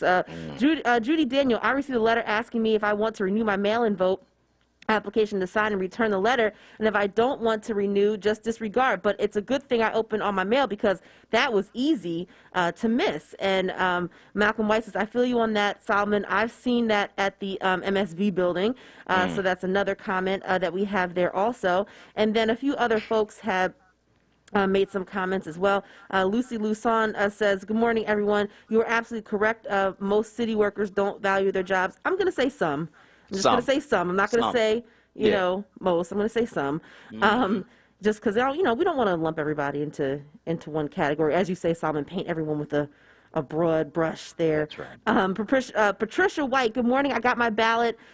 Mail it the same day. 2 days later, got a confirmation email. So that's great. So it sounds like a few folks have been having some positive interactions there. And then also on YouTube, Nikki O. Tim, this is from earlier, saying, Kuwaisa, I'm with you. I'll get my food to go and continue to entertain myself. Can't wait for warm weather to go to the shore. Mask up. So that's another comment. Joanne Kemp, Nikki O. Tim, I agree. I'm not fooling with these people who aren't and won't get vaccinated and continue to not wear a mask. They're out there. So that's another comment we have as well. This morning. And then also Gail Robinson, that is the wrong day. There we go. Just trying to make sure I get all the people. Nikki Carter says, I'm with you, Kuwaisa. I'm glad to see things open, but I'm not ready to be in the midst of a crowd. Yeah, I hear you on that. Emily Stewart, good morning to you also. Yeah, my biggest thing, and I know we have to go to break, but I love going to the movies. That's my favorite thing in the world to do, honestly. And it's like, and I'm sad thinking about the fact that I don't want to be up in there with nobody.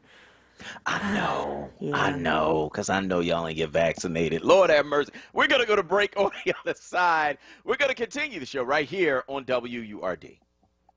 I'm Craig Levin, and I'm running for judge of the Court of Common Pleas in Philadelphia. I became a lawyer to fight for justice. For 33 years, I've been helping everyday Philadelphians with the issues that affect their lives. Judges have to use all the tools available, not just a jail cell. Philadelphia deserves a court system capable of mercy and justice. A judge who knows and loves Philadelphia and is involved in the community. I'm Craig Levin, running for judge of the Court of Common Pleas. Look for my name if you're voting early by mail, or push number 12 on Election Day. Vote for Judge Mark J. Moore for the Court of Common Pleas on May 18th, button number 23. A native of Philadelphia, Judge Moore was appointed to the Court of Common Pleas by Governor Wolf in 2020 after 2 decades as a trial attorney. Judge Moore sits in criminal court where he focuses on social justice and public safety. Judge Moore is fair, effective, and even-tempered. Vote for Judge Mark J. Moore for the Court of Common Pleas on May 18th, button number 23. Paid for by Friends of Mark J. Moore.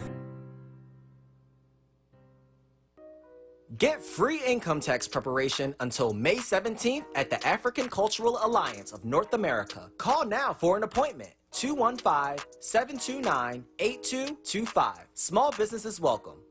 Hi, this is Philly Congressman Brendan Boyle reminding you to please get your COVID-19 vaccine. Remember, the vaccines are free, safe, and the best way to protect you and your loved ones from COVID-19.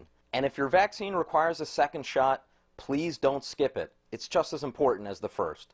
If you want more information, you can email me at brendanboyle@mail.house.gov. Remember, Philly, our best shot at beating COVID is through the vaccine. Paid for by official funds authorized by the House of Representatives. Breakthrough of Greater Philadelphia is a free academic enrichment program providing 7th, 8th, and 9th grade students with high grades and motivation. Join them June 28th through August 6th at Germantown Friends School. For information, call 267-255-9651. WURD Radio presents the following information to help you navigate the upcoming election. This is Charles Ellison of Reality Check and City Council Live. Black communities have the most problematic relationship with America's court system. No other demographic group in the country, and definitely in Philadelphia, is the constant target of racist laws, biased judges, and unfair sentencing. So, of course, you want to vote in this year's May 18th primary to determine who sits on what judicial bench in Philadelphia and Pennsylvania. Learn more about state races like Supreme Court, Superior Court, and Commonwealth Court, as well as local contests for Court of Common Pleas and Municipal Court. And don't forget election judges and inspectors as well. Create your ballot at the Committee of 70's website, 70.org, to learn more about the candidates, or go to phillyvotes.com. Continue to follow @onWURD and #WordOnPolitics for analysis and updates, and tune in to WURD Radio for special election coverage. Don't talk about your vote, cast it. Stay informed and vote. For more from Charles Ellison, tune in Monday through Thursday, 10 a.m. to 1 p.m. or visit wordradio.com. Now, a traffic update on WURD Radio. Good morning. This report sponsored by Smart Mouth, the only 24-hour mouthwash with twice daily use. Looking at 95 northbound traffic, just out of jam vibe from the north of the Walton Bridge, right up the Girard accident. There has been cleared.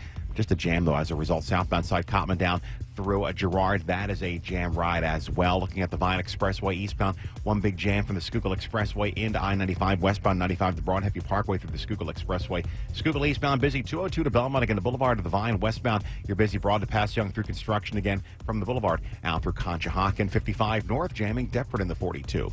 Stay fresh out there with Smart Mouth mouthwash, the only mouthwash that provides 24 hours of fresh breath with twice daily use. So whatever the day may bring, you can stay sunny with a side of fresh. Grab a bottle today. Available wherever mouthwash is sold, or visit smartmouth.com. For more traffic information, log on to sigalert.com. Jim Bachman with your Philadelphia area traffic. Now, a WURD weather update. Here's NBC 10 First Alert meteorologist Bill Henley. A bright sunny day today. Temperatures climbing upper 60s this afternoon. Still a bit of a breeze out of the northwest, gusting to 20 miles an hour. A high of 68 for Philadelphia. Clear and cool tonight. A low of 46 Thursday morning. Sunshine 70 in the afternoon. Mostly sunny on Friday. Just a bit warmer. A high of 72 degrees. I'm NBC 10 First Alert meteorologist Bill Henley.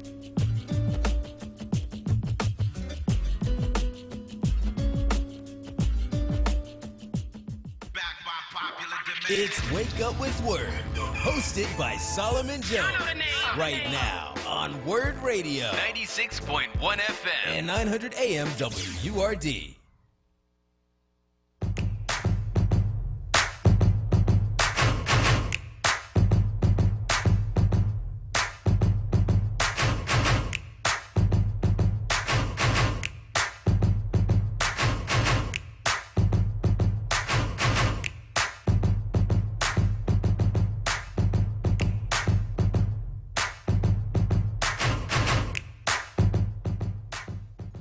Good morning. This is Solomon Jones on 900 AM, 96.1 FM, WURD. I'm going to welcome you back to Wake Up with Word. We are, of course, taking your calls at 215-634-8065. That is 215-634-8065. That is the number you can call to get in on the conversation right here at WURD Radio and let us know where you are on these various things we are talking about on this morning show. And, of course, our top three stories are story number one. After 14 months of COVID lockdown, the city is about to reopen. Yup, yesterday on a day when the city reported a dramatic drop in COVID-19 case numbers, the health commissioner announced that the city will lift density limits on offices, stores, museums, and libraries starting May 21st. Then, of course, on June 11th, all of the capacity limits will be lifted in the city of Philadelphia. Story number two, Israel and Palestine exchanging rocket fire on Tuesday as days of fighting centered around one of the holiest sites in the world for Muslims, Jews, and Christians snowballed in another deadly flare-up in a decades-long conflict. And, of course, story number three, my commentary for the day, the family of Andrew Brown, the black man killed in his car by North Carolina sheriff's deputies, has viewed more footage from body cams and dash cams, and they believe it shows that the shooting was unjustified. I know emotions are running high and that Mr. Brown's family wants justice. I know that in their view, virtually nothing would justify what happened, but I also know that North Carolina's system is set up to protect police officers at all costs, to put their interests before the interests of the public, and to hide police video from taxpayers until the police can investigate themselves. Here's how it works. Under North Carolina law, police body cam footage is not considered public record. Think about that. The video is recorded on cameras paid for by the public, worn by police officers who work for the public, stored in equipment that's funded by the public, yet in North Carolina, it's not considered public record. Therefore, the public has no right to see it unless a judge gives an order making it available. In Brown's case, a judge made the footage available for the family to see, but ordered the sheriff to blur the deputies' faces to protect the people involved, which is interesting, since nobody's talking about protecting the people who are shot by police, people like Andrew Brown, who was killed by deputies serving a drug warrant at his home. His family and their attorney say Brown, who was unarmed, had his hands on his steering wheel when he was shot multiple times by deputies, including a fatal shot to the back of the head. The sheriff, who claims he wanted to release the video to the public, says his deputies did nothing wrong. The family says that's not true. Maybe if we saw the video, we could judge that for ourselves, but in North Carolina, it's apparently better to hide the truth than to show it. I want to hear from you. Give me a call. 215-634-8065 is the number you can call to get in. That is 215-634-8065. That is the number you can call to get in on the conversation right here at WURD Radio. And let us know where you are on these various things we're talking about on this morning's show. Let's go to the phone lines. Talk to Mr. C from Mantua on line one. Good morning. Yes, good morning, Mr. Jones, Ms. Caressa. My question, I was listening to you talking to the sheriff on yesterday, I believe it was, and I've been hearing, but maybe I missed it, but can you inform me about these developers from out of state come and bid on these sheriff sales, and they have no competition. The people, the citizens can't compete with these developers whose pockets are deep. I don't remember you asking the sheriff that question. She said everything was equal and on up and up, and everything is fair and fair. And the conversation I heard earlier. Well, I thought you said you didn't hear the interview. I said I did hear an interview. But you did hear the interview. Okay. So you heard the interview, and you didn't hear me ask her why developers have more money than everybody else? Is that what you... I missed that. That's why I'm asking. That's what I'm calling. You wanted me to ask her why is it that developers can outbid everybody else? I missed that part of the conversation I'm saying. Could you tell me what happened? What was said about that? What was said about developers outbidding everybody else? Yes. Okay. So developers been outbidding everybody else. This is not new. they have more money than other folks. That's why they're developers. But I think she said that the online system that they wanted to put in place would allow everyone to bid on the properties. That's what she said. The other thing she said was that the online system was in place for 1 month and has been put on hold. And she said that there were some shenanigans that were taking place in person where people were colluding against other people in order to get the properties that they wanted. And so that is the gist of that conversation. And, you know, as far as the developers part goes. So it's still not an equal thing. It's never going to be equal because some people got more money than other people. Right. So people, citizens in Philadelphia, because they don't have the money, the high deep pockets the developers have, will be gentrified and moved out of our communities. Is that correct? Well, I think that has a lot more to do with economics than just sheriff sales. Because remember, sheriff sales happen at the order of the court. So when the court orders a house to go up for sheriff sales because you haven't paid your mortgage or because you haven't paid your taxes, that is why a house goes up for sheriff sale. So once that house goes up for sheriff sale, anybody can bid on it, but the person with the most money is going to win. I got you. If they want that property. That's regardless of what the sheriff does or regardless of who is in the sheriff's office. You know, the person who has the most money is going to win. Now, in the past, we've had some sheriffs who were colluding with people to make sure that those certain people got the property. That's why you've seen so many sheriffs get in legal trouble because they were in it at that point. Now, nobody said that about the current sheriff, but in terms of what you're talking about with developers, I don't know how the sheriff controls who has the most money. I got you. You know what I mean? So I want to thank you for your call this morning on WURD. And I think, you know, there's a lot, man, that goes into why we're being gentrified out of our communities. Part of it is, you know, folks waiting until the property is worth almost nothing. And then the thing that makes real estate valuable is its location. And so North Philly was always valuable for its location. But when you redlined it, and banks decided we are not going to invest in any community where black people live, then the property began to deteriorate to the point where, you know, the parents would leave. The children didn't want the property, and so they would just leave it there. I can't get the money to fix it. You know, I see that the neighborhood around it is beginning to deteriorate. I don't want it. And so then you ended up, we had like 40,000 abandoned properties in the city of Philadelphia. You know, you end up with that. But because of its location, it's valuable. And so when people decide to come in and start buying this property, fixing it up because they've got the resources to do it and we don't, right? That's how gentrification happens. And it's deep, man. There's a guy named Aaron Glantz who did just phenomenal work on how property was really swindled out of the hands of black people. And he did a study looking at who got loans in our communities. And so it was very interesting because you would have a black person and a white person in the same community, but the white person, even if they didn't have as good a credit score, even if they didn't make as much money, they were able to get a loan and the black person wasn't. And so, you know, it comes down to racism. It comes down to access to capital. And it comes down to, you know, power.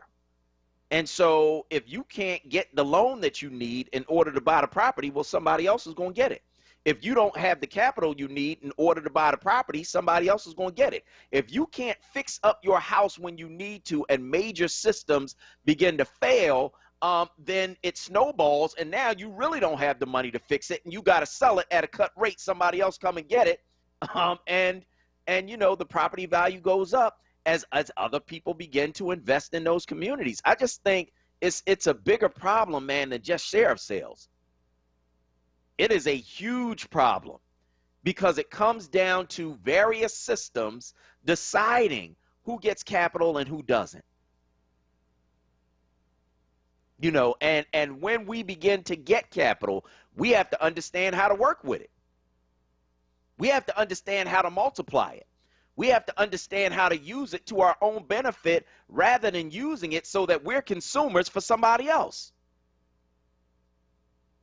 There's a lot to it, man. And you know, the more I learn about money and how money works and what to do with money and how to invest it and how to save it and how to spend it, you know, the more I learn about it, the more I understand why we're in the position we're in. They don't teach, you know, we of course, doing our listening to the streets cohort with young men.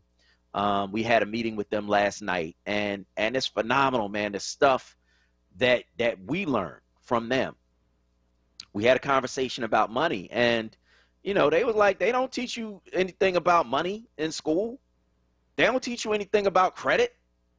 They don't teach you anything about investing. And you know what? They're absolutely right. They don't teach you anything about that. You learn those things at home. But if your parents don't know and you don't know, then you create a generational wealth gap of people who have no idea what to do with money. All I know, I need to go out and buy something really expensive so that I look like I have more resources than I do. And that's what we end up doing.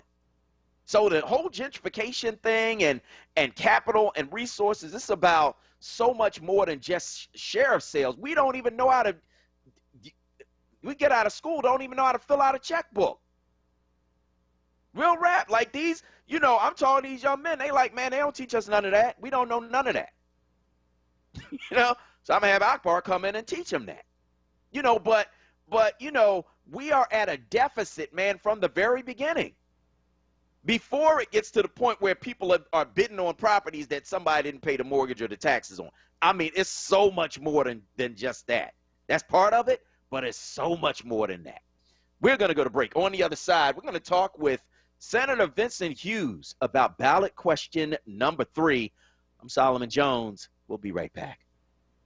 Hello, this is Councilmember Isaiah Thomas urging you to vote for Judge John Padova on May 18th to keep this distinguished judge on the Court of Common Pleas. In addition to myself, he is also supported by State Senator Tony Williams, as well as State Senator Vincent Hughes, Representatives Joanne McClinton and Jordan Harris, as well as former Governor Ed Rendell and many others. Judge Padova is highly recommended by the Bar Association and endorsed by the Black clergy, as well as a lot of our local unions. For fairness, equity, and compassion, vote Judge Padova for all Philadelphians. This is Judge Padova, and I approve this message.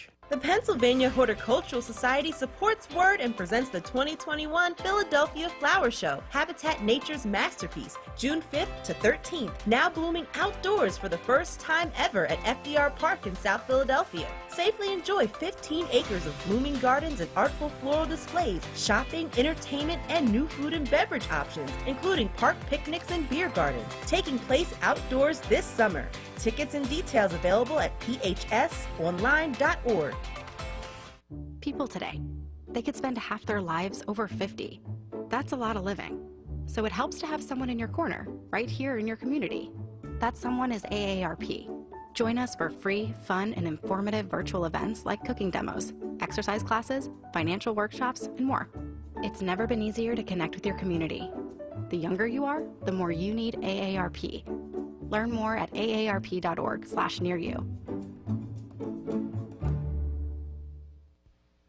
Imagine signing a loan for your dream kitchen, only later to find an undisclosed balloon payment due in 3 years. This happened. Deceptive mortgage brokers preyed on Philadelphians. I went after the banks and forced them to forgive $2 million. My name is Chris Hall. I am a candidate for the Court of Common Pleas in the May 18th primary. The Bar Association rates me highly recommended. Visit chrishallforjudge.com.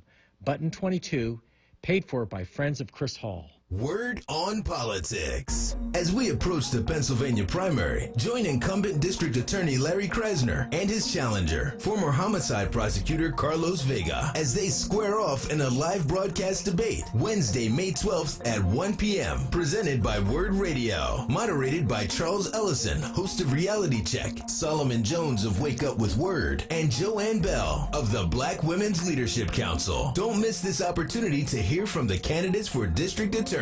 Wednesday, May 12th at 1 p.m. exclusively on WURD Radio, 96.1 FM and 900 AM WURD. Streaming live on WURDradio.com, the WURD Radio app, or watch live on WURD TV via Facebook and YouTube. Back by popular demand. It's Wake Up with WURD, hosted by Solomon Jones. Right now on WURD Radio, 96.1 FM and 900 AM WURD.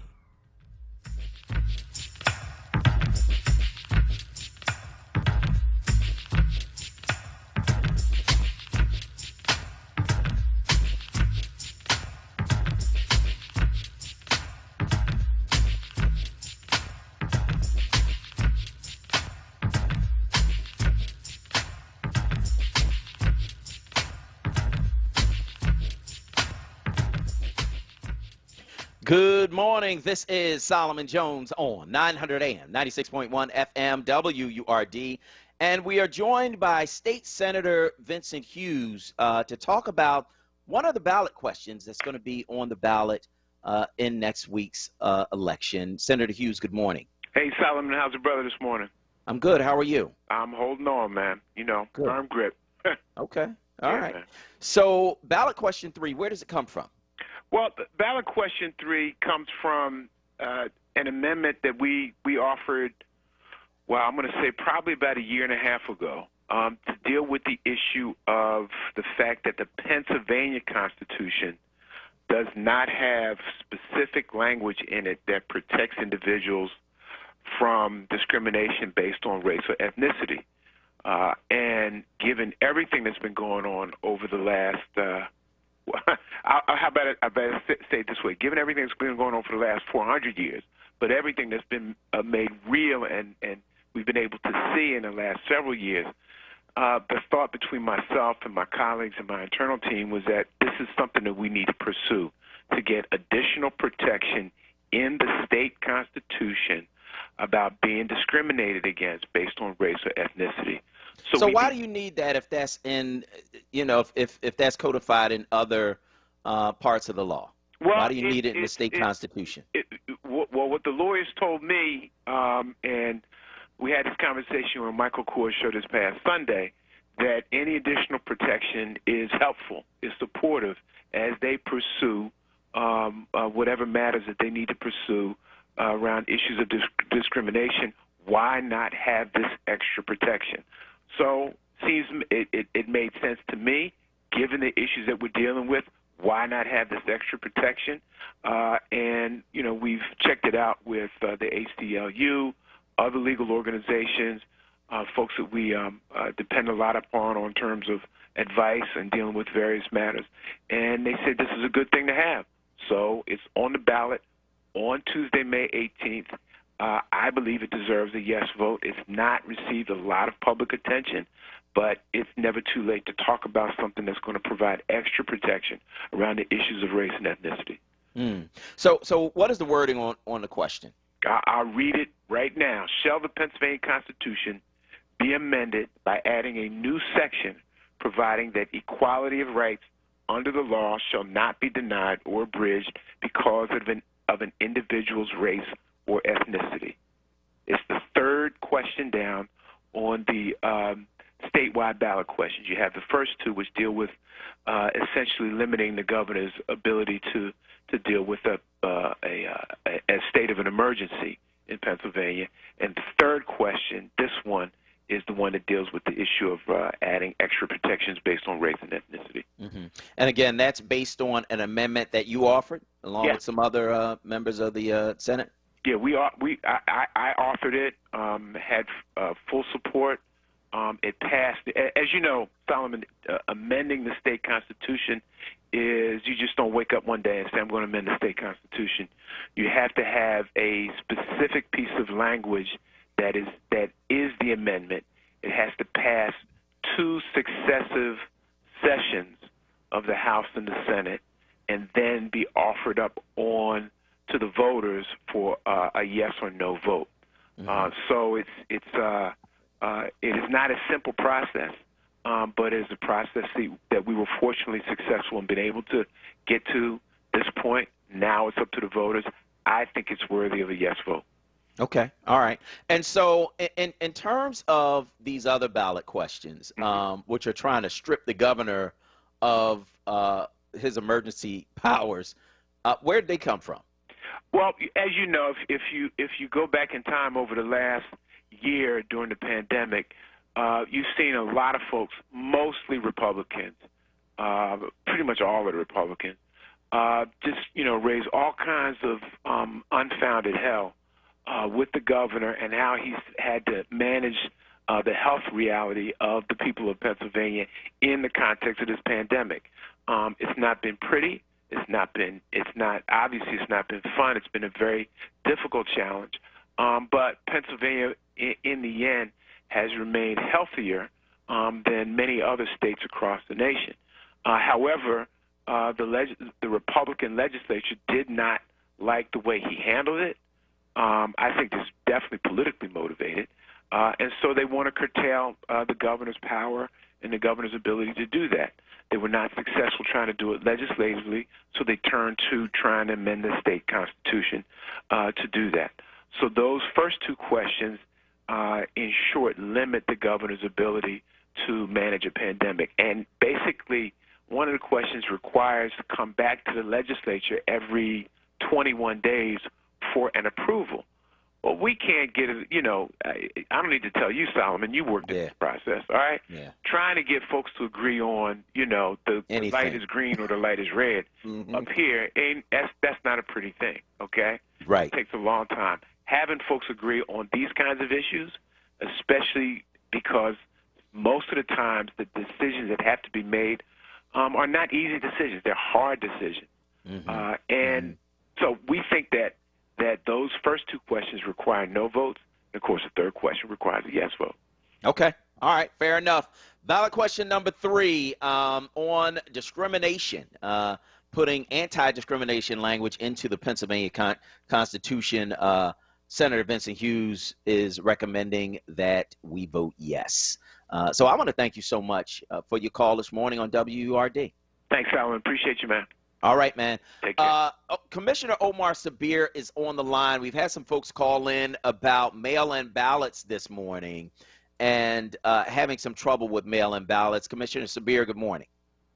Good morning. How you doing, Solomon? I'm good. How are you? Hey, I'm doing well. You had my former employer on the call earlier. Okay. It's good years listening to Hughes. I just want to, acknowledge that. Absolutely. Absolutely. So in terms of these mail-in ballots, so people are saying that they were supposed to get their mail-in ballots automatically. They didn't get the mail-in ballots automatically. Of course, the deadline for mail-in ballots was yesterday, but how are the mail-in ballots supposed to work when people are supposed to get them, automatically? How does that work? Okay, so the way how it works is the language that was in Act 77 was a bit confusion. So when people applied for their vote-by-mail ballot, let's just say you did it last primary, and then it said you wanted to be on a permanent list to receive ballots.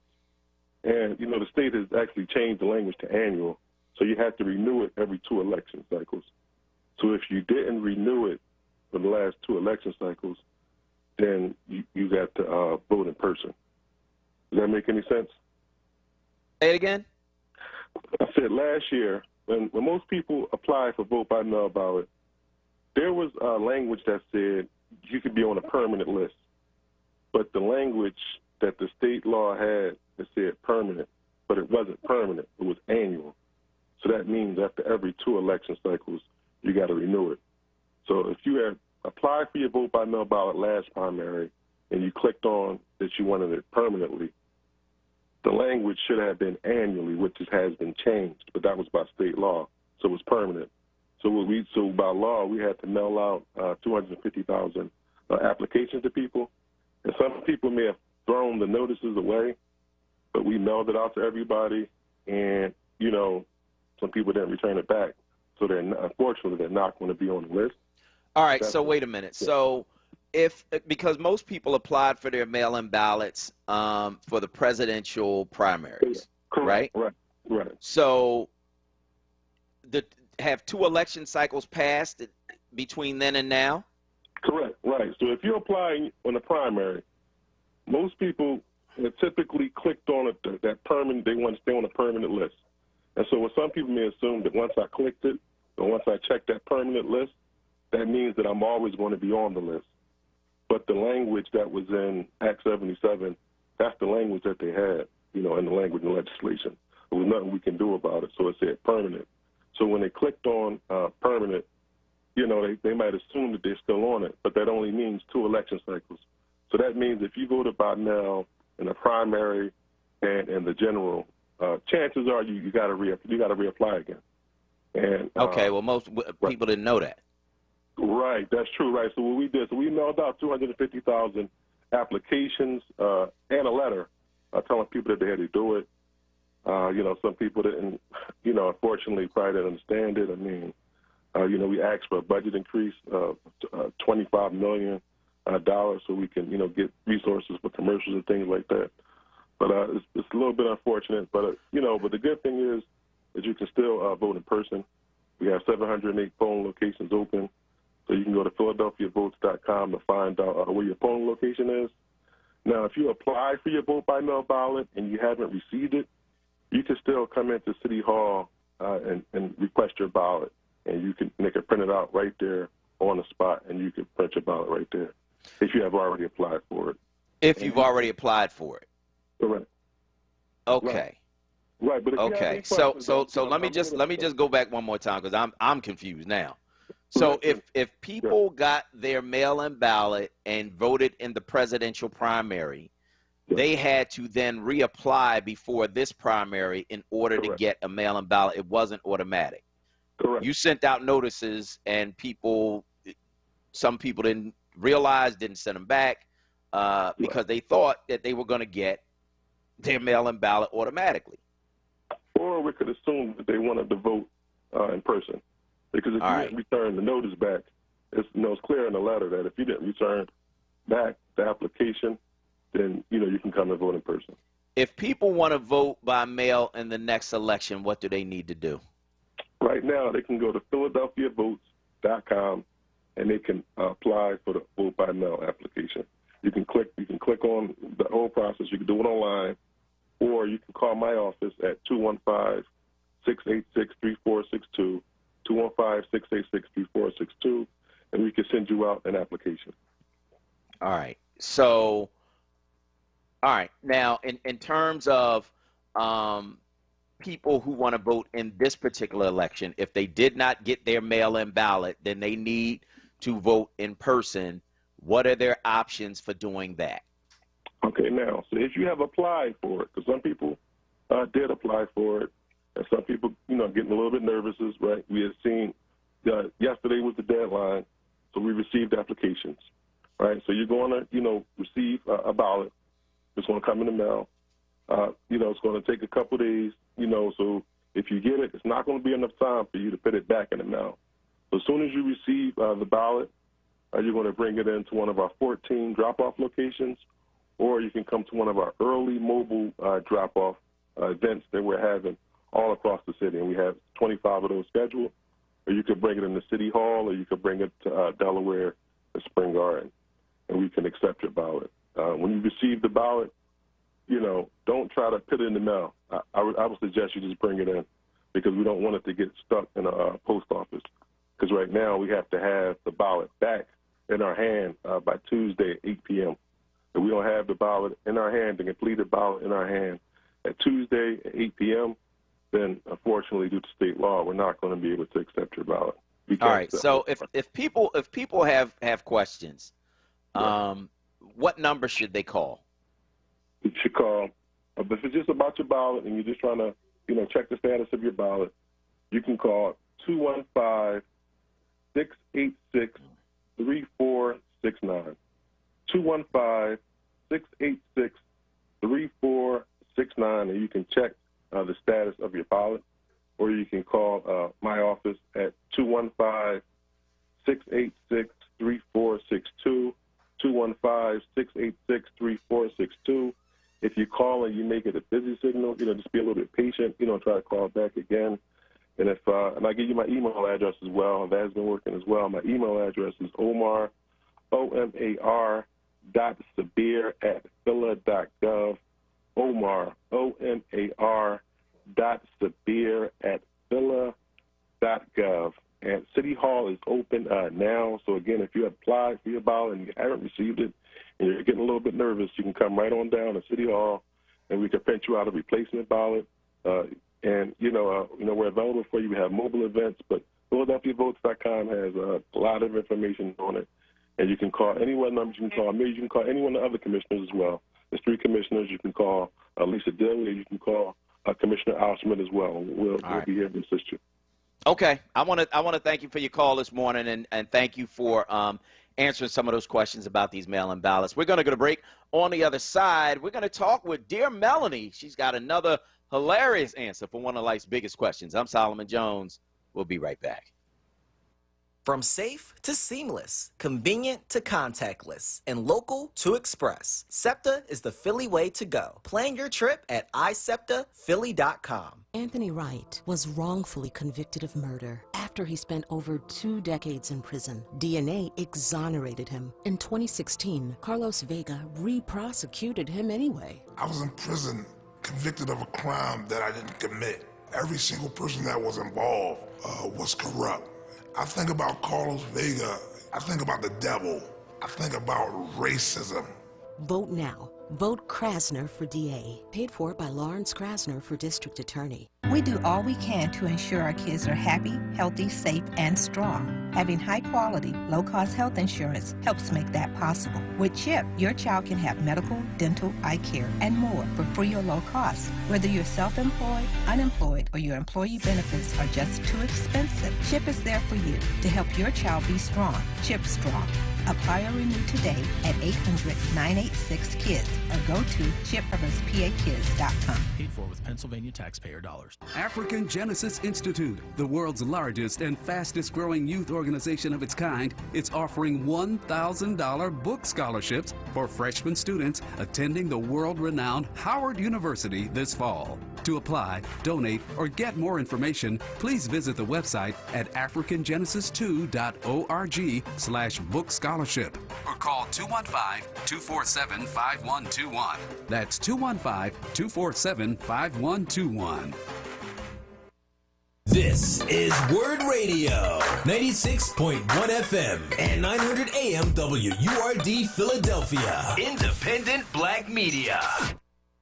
It's Wake Up with WURD, hosted by Solomon Jones. Good morning. Right now on WURD Radio, 96.1 FM and 900 AM WURD.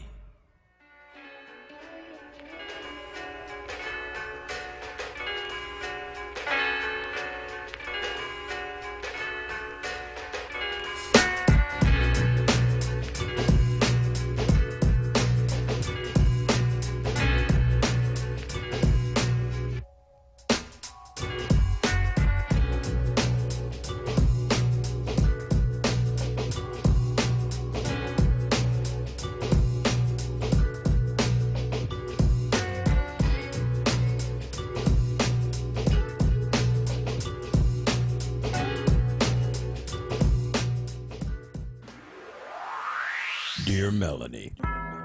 So you're telling me that the same woman who I know within 2 weeks of dating knew that man's social security number, his date of birth, the names of his parents and his siblings is the same woman who doesn't know that her man is a creep? I don't think so. Ooh, girl, listen. Oh, my goodness. Listen, girl, run. If you start running, your friend gonna start running. Okay. 'Cause that's what black people do. When one person starts running, we all start running. We don't even know what's going on. And now, Dear Melanie, only on Wake Up with Word. Good morning. This is Solomon Jones on 900 AM, 96.1 FM, WURD. And I want to welcome Dear Melanie, your favorite cousin of mine. She's a doctoral candidate in social work at Widener University, First Lady of Mount Pisgah AME in Jersey City, New Jersey, where the Reverend Dr. Stanley Hurst II is the pastor. Melanie, how you doing? Hey, Solomon, I'm good. How are you? I'm good. How was your Mother's Day? Oh, it was so great. I got to see my mom, and I actually got to see Brian. I missed you, but, you know, Okay. I got to see some folk and Aunt Carl, and so me and my mom went to Rehoboth and just walked along the boardwalk and did some shopping, and so we had a great time. Great time. Oh, that's nice. That's nice. Yeah. I love it. So did Shia behave? That's the question. Oh, she did. She was so good. I mean, you know, she had a great time. I mean, she slept most of the time in the car, but she had a great time, and she just waved at people and, you know, I mean, of course, gave people the side eye because, you know, she channels her inner Lula, our grandma. She channels her a lot. So, you know, she gave people the side eye a lot. But then when she wasn't giving the side eye, she was waving at people and, you know, just talking. So we had a great time. Oh, that's beautiful. That's beautiful. I am so glad to hear that. Now, we have a question, Melanie, from one of our listeners. Are you ready? I'm ready. All right. Well, here it goes. Dear Melanie, when I heard that Jennifer Lopez went back to Ben Affleck less than a month after announcing the end of her engagement to Alex Rodriguez, I started thinking about going back to my ex, too. I just left my husband 2 weeks ago, though. How soon is too soon to go back to your ex? Signed, Lonely, in Logan. You left the husband 2 weeks. Okay, we're not here to judge. But listen, your name says it all, lonely in Logan. I think your loneliness has finally gotten to you, and now you're just kind of desperate. I mean, seriously, something is happening. First, it was, you know, hoarding gas, and now this? What is going on? Is it in the water? Why are people hoarding gas in suitcases? It's just not right. But listen, okay, to answer your question, first, I love J-Lo. I really do. But I wouldn't hold her as a model for my love life. I mean, no disrespect, but J-Lo changes partners like we change drawers. I'm just keeping it real. You know, she changes partners like a millennial with hundreds of thousands of student loan debt changes jobs because we ain't loyal to nothing, no company and nothing. We ain't working no 30 years at a company. No, we change jobs every other month just because. I'm just keeping it real. She changes partners like we change these COVID masks. Now, you catch my drift. And look, hey, I mean, I'm not judging. If that works for her, that's cool. But I ain't got time for all of those changes because in the words of our beloved grandmother, Solomon, my nerves are bad, okay? I don't have time. My nerves is bad. I can't be doing all them changes. This don't seem right. So look, I mean, an ex is an ex for a reason. What was the reason they became an ex in the first place? I mean, was it something like, you know, he or she clipped their toenails in the kitchen sink, which is kind of disgusting? Did they have a, you know, like, I mean, what was it that made them an ex from the first place? You know, did they have some nasty habits? Did they never clean? Was it financial issues? You know, was the sex the worst? Like, what was it that made them an ex in the beginning? I mean, but to be honest, either way, I wouldn't be going backwards. But that's just me. Again, Solomon, my nerves is bad. I don't got the time. I mean, in fact, after just being married for 4 years, God forbid something happens to Stanley or something happens to the marriage, I've decided I am never, ever,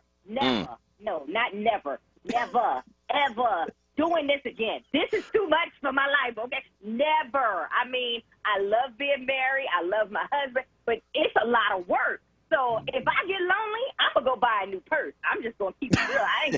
I'm not going back to nobody. No, I'm going to get a purse, and I'll be happy. Seriously. And I mean, since you just left your husband 2 weeks ago, you must have been emotionally ready to leave him for years. If you're moving on in 2 weeks, I mean, at the 2-week mark, I'm still blasting Best Thing You Never Had by Beyonce in the car and watching Snaps every day on the television. I'm not ready to move on after 2 weeks. So, Solomon, something ain't right. I mean, if I could be honest, I blame Trump for this. We gotta blame him. How Trump? I still blame him. I'm gonna tell you. Because see, when Obama was president, we didn't have the COVID, and therefore we weren't stuck in isolation for months and months, and we weren't lonely. So this is how I blame Trump. At the end of the day, because this don't make sense at all, Trump is to blame. Okay, that's got to be an issue. It's the COVID. The COVID is the reason. You know what I'm saying? So listen, maybe just take the next 30 days. Or 30 months to think about this. I mean, all we have is time and opportunity. And in the meantime, date yourself. Go on a solo vacation. Go buy a new purse. And if you're still lonely, get a puppy. I promise you, the puppy will keep you company and give you some time to really think about this. And then, you know what? We blame the COVID, but it could be the sugar because your sugar might be low. And maybe you just need a Snickers. I mean, but you're doing too much, okay? You're doing too much, Lonely and Logan, and I need you to just pause for a minute, breathe, take a break, and please don't look at J-Lo as the model for what to do in a relationship. She got time and money.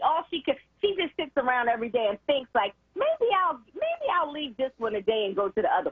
She can do that. We can't. We work every day. We got stressors, and we don't have billions of dollars. All right, so just go get a puppy. Eat a Snickers. Get your sugar up because the sugar. Maybe get your toes checked. Maybe it's the gout. I don't know. It's certainly the something. It's the COVID, the sugar, the gout.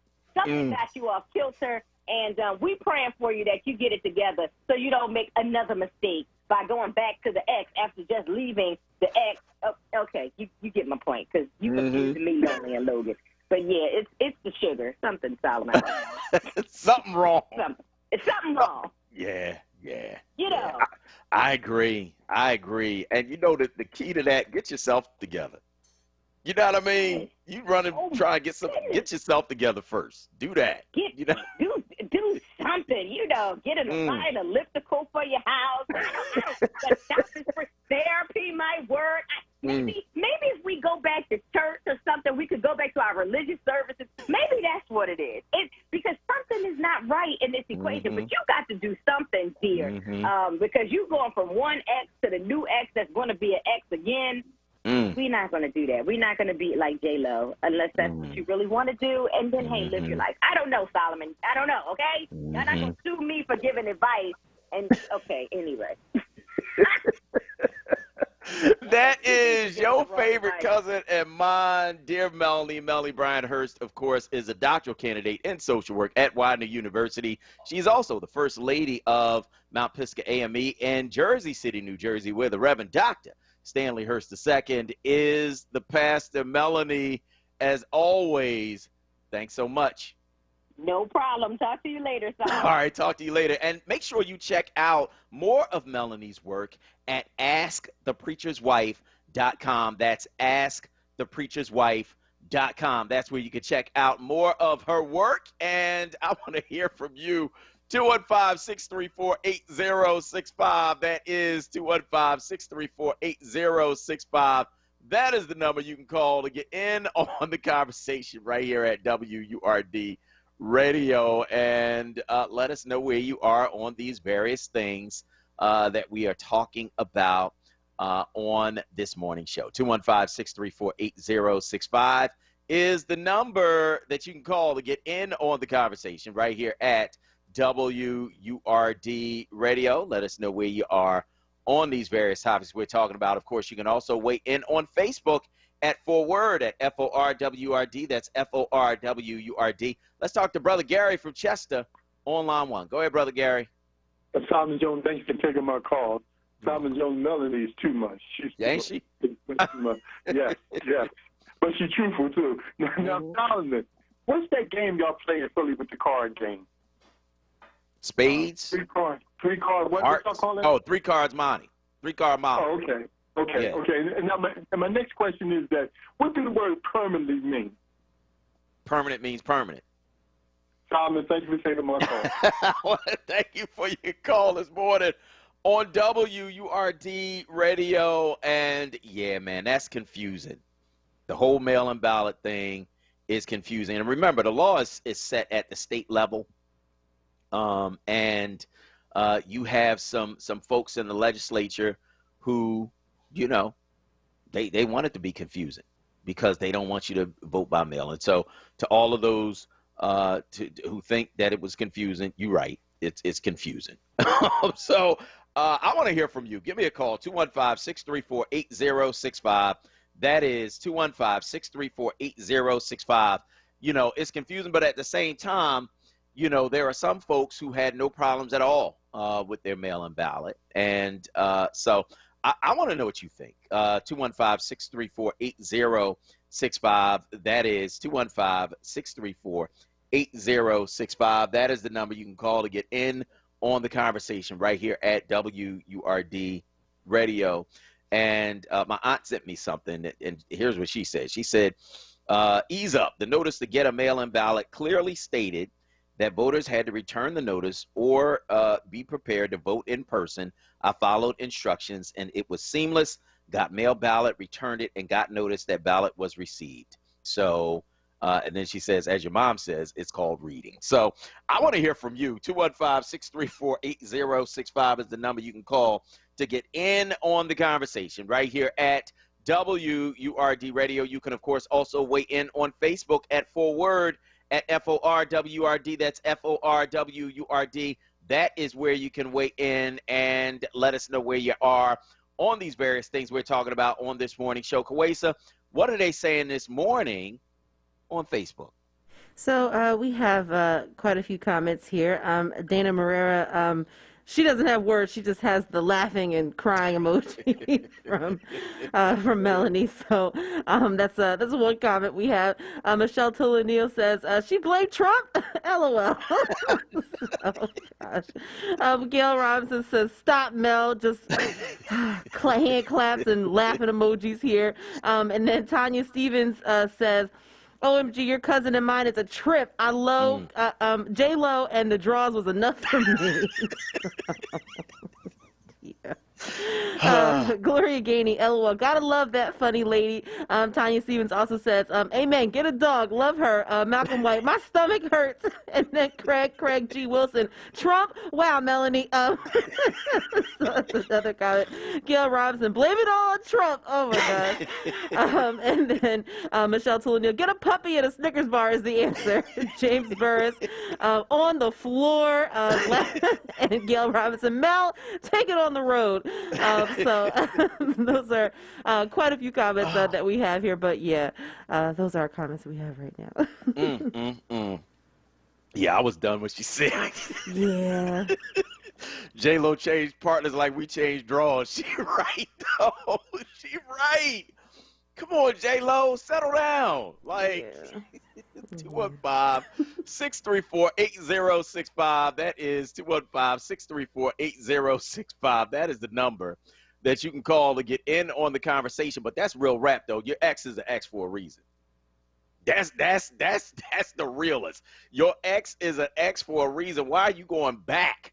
Come on, man. 215-634-8065. It's a Bible verse about going backwards, but I ain't gonna say that this morning because people eating. But 215, it's about a dog, right, returning to his father. But anyway, 215-634-8065. That is 215-634-8065. That's the number you can call to get in on the conversation right here at WURD Radio. Let us know where you are on these various things we're talking about on this morning show, including our top three stories, which are story number one. After 14 months of COVID lockdowns, the city's about to reopen. That's right. Yesterday, on a day when the city reported a dramatic drop in COVID-19 case numbers, Health Commissioner Thomas Farley announced that the city will lift density limits on offices, stores, museums, and libraries starting May 21st.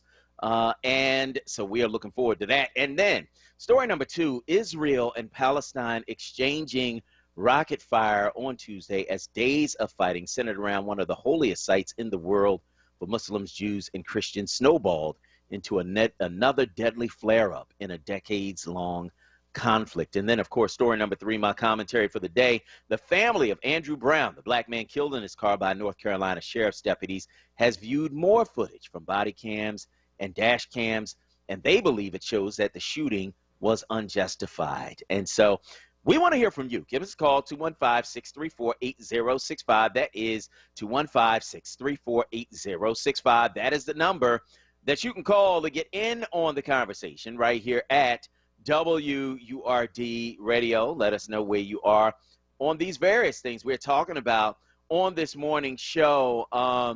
So I can't wait, man, for the lockdown to be lifted. But I want to know, are you guys going to do some of the stuff that they saying that we can now do, right? Is it suddenly over? You know, are you going to go to the theater? Are you going to go to museums? Are you going to be, in stores?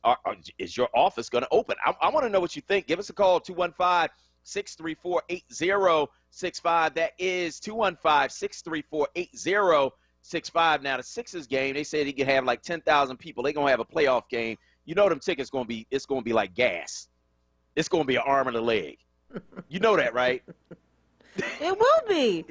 It will be. No, see, I'm going to watch it right on TV. I'm going to have the best seat in the house. Yep, right best seat in the house. Nobody's going to be standing up in front of me. Nobody's going to be throwing popcorn on me, spilling drinks on me. Nope, I'll be in the comfort of my own home, in my comfy couch. Yep. My comfy clothes with my own food. Yep. No COVID, none of that. You know? Right.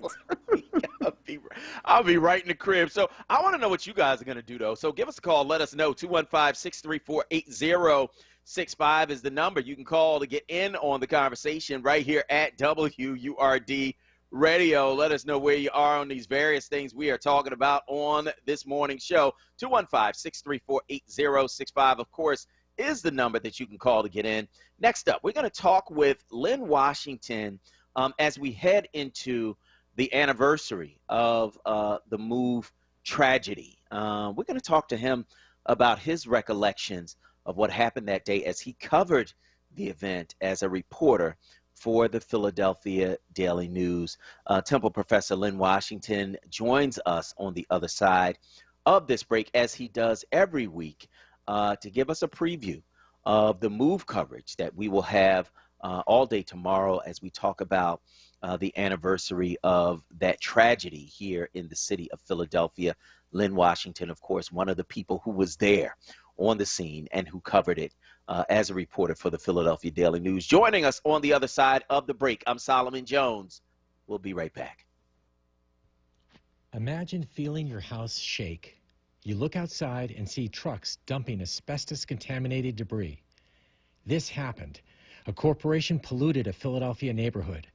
I forced that company to pay $1 million to clean up the dump. My name is Chris Hall. I'm a candidate for the Court of Common Pleas in the May 18th primary. The Bar Association rates me highly recommended. Visit chrishallforjudge.com. Button 22, paid for by friends of Chris Hall. Richard Allen Preparatory Charter School is proud to be celebrating 20 years serving Philadelphia students. We are a public charter school serving grades 5 through 8 and located in Southwest Philadelphia. We are committed to serving the entire child and are dedicated to preparing children to be successful in school and in life. We are now accepting students in 5th grade and taking waiting list applications in other grades. Apply at www.applyphillycharter.org. You have a right to choose. Choose greatness. Choose Richard Allen. The Mattress Man is a second-generation family-owned mattress specialist business since 1988. Open 7 days a week, located at 7421 Stanton Avenue. The Mattress Man discounts Serta, memory foam, orthopedic, and Comfort Tech mattresses every day. You deal directly with the owner, Julian, to ensure you get the best price and best service. The Mattress Man offers same-day delivery on most models to most areas. Ask about the WURD discount. Call 215-424-5550. Stage Door. focusing on arts and culture in and around Philadelphia. Hosted by Tiffany Bacon and co-moderated by Jeffrey Page of the Philadelphia Theater Company. Part of The Source, Fridays at noon, exclusively on WURD Radio, 96.1 FM and 900 AM WURD. Streaming live on WURDradio.com, the WURD Radio app, or watch live on WURD TV via Facebook and YouTube. Sponsored by New Voices sponsor Comcast, NBC Universal, and Pico. WURD Radio presents the following information to help you navigate the upcoming election. This is Charles Ellison of Reality Check and City Council Live. Still feeling a bit worn out from the 2020 election? We're not done yet. 2021 is another important year when locally you have the power to pick Philadelphia's district attorney. Who will it be? The current DA and incumbent Larry Krasner, or former assistant DA and challenger Carlos Vega? What we know is this is a closely watched bellwether on the future of issues such as mass incarceration, policing, and public safety. If you want to have a direct say over these issues, simply vote in the upcoming primary on May 18th. If you have your mail-in ballot, you can vote by mail starting May 11th. More information can be found at the Philadelphia City Commissioner website, phillyvotes.com. Continue to follow @onWURD and #WordOnPolitics for analysis and updates while tuning in to WURD Radio for special election coverage. Don't talk about your vote, cast it. Stay informed and vote. For more from Charles Ellison, tune in Monday through Thursday, 10 a.m. to 1 p.m. or visit WURDradio.com. You're waking up with WURD, hosted by Solomon Jones. Good morning. Right now on WURD Radio, 96.1 FM and 900 AM WURD.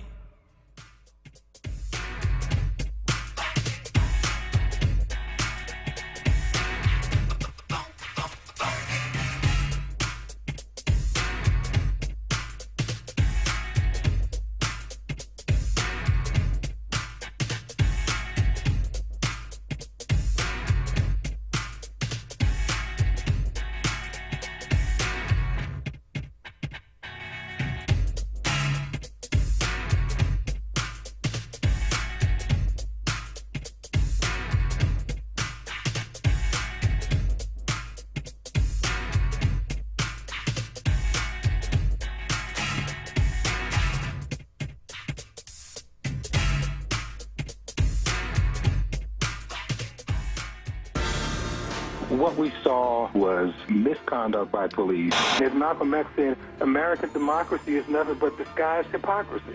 If you did see the video and you did nothing, you need to go. And now, Lynn Washington, only on Wake Up with WURD. Good morning. This is Solomon Jones on 900 AM, 96.1 FM, WURD, and I want to welcome you back to Wake Up with WURD, and joining us now is Lynn Washington. He is a professor of journalism at Temple University, co-founder of the award-winning Multimedia Urban Reporting Lab, also a former Daily News reporter and editor at the Philadelphia Tribune. And Lynn covered the MOVE tragedy in 1985. Lynn, good morning. Good morning, Solomon. How you doing, buddy? I'm good. How are you? I'm doing well. Good. So we are on the eve of May 13th, which is the anniversary of what happened at MOVE, and you covered it that day. And so I want to ask you, what led up to what happened on that tragic day, May 13th, 1985? Well, there were two parallel things going on at that particular time.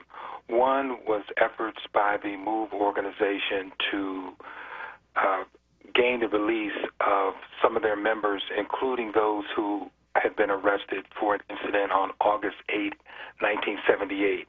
At that point, there were 9 MOVE members who had been convicted for that particular incident where a police officer was fatally injured, and evidence indicates that it was friendly fire, but the MOVE people were convicted for it. Now, parallel to that were reactions to the strategy that MOVE employed to gain the release of those members, and that strategy was to put pressure, and as the MOVE Commission characterized it, to terrorize their neighbors in an effort to put pressure on politicians.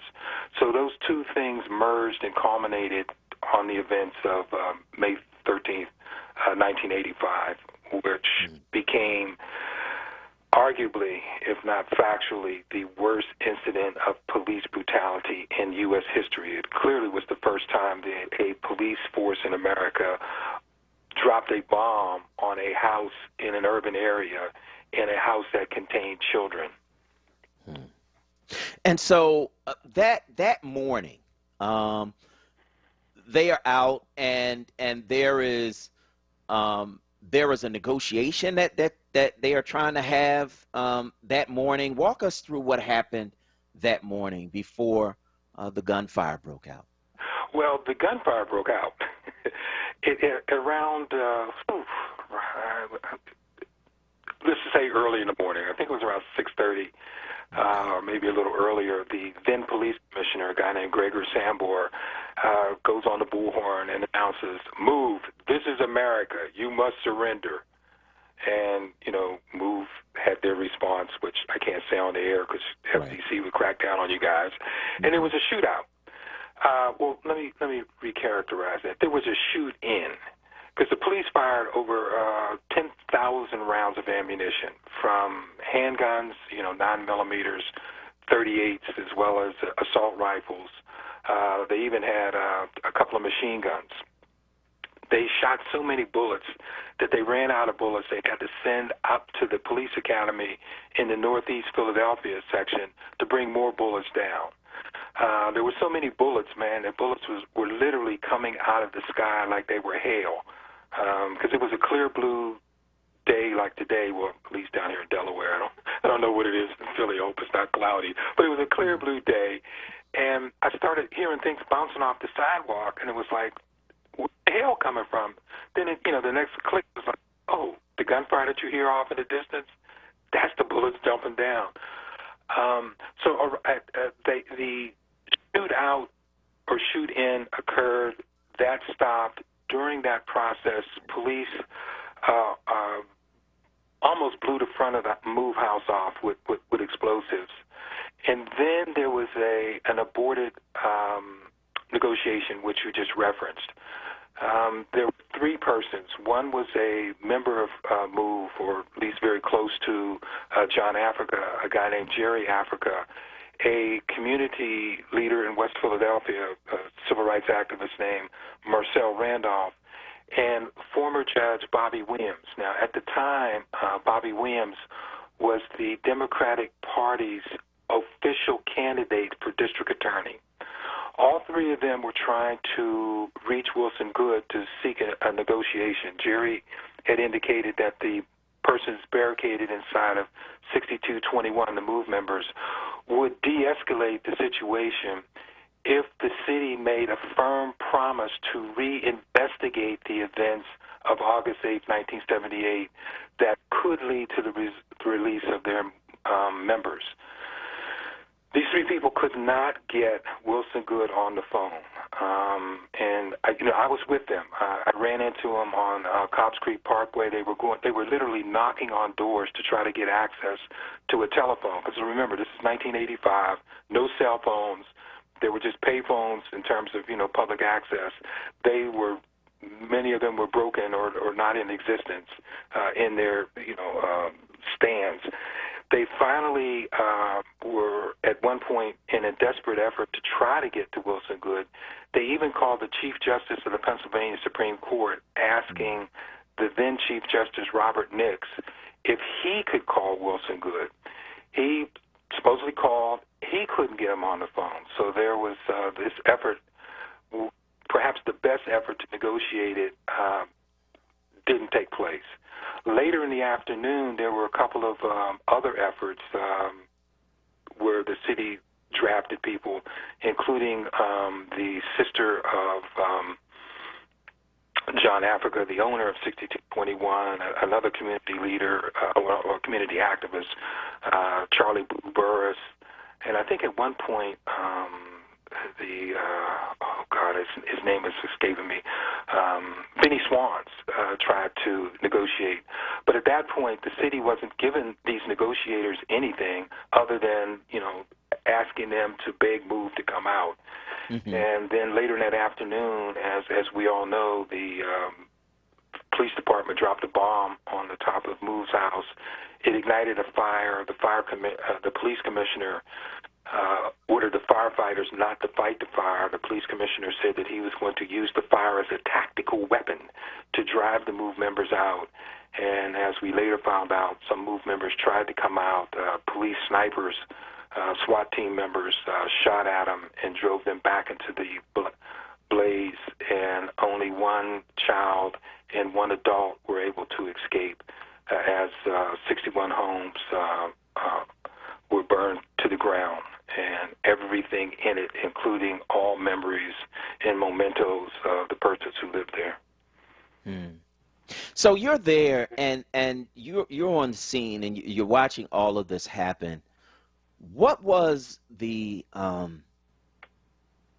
feeling that was in the air that day amongst those who lived and worked and played in that community? What was the feeling amongst those whose community was burning down that day? Solomon, the emotion was so thick, so tense, so enraged. I mean, you could literally feel it in the air, feel it around you. It was a warm day, but it was in some ways oppressive, and the oppression was not the weather, it was the emotion. I mean, think about this. You know, flash forward a few hours from where we are now. You're now around 6:30, and you're literally seeing a neighborhood burning down. You could literally watch the flames jump across from the north side of the street to the south side of the street. And the firefighters are standing there. People are saying, fight the fire, fight the fire, fight the D fire, fight the FN fire. And the firefighters are shrugging their shoulders. The police don't know what's going on. And, you know, the crowd is becoming restive. Persons who had lived in the 6200 block of Osage Avenue were intermixed in the crowd. They're watching their lives just literally get burnt to the ground.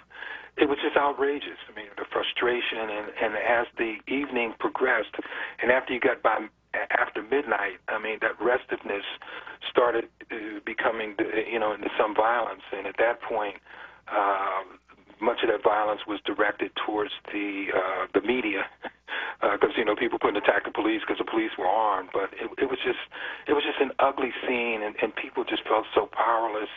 And I don't want to say people as to say that I'm there as some sort of detached observer.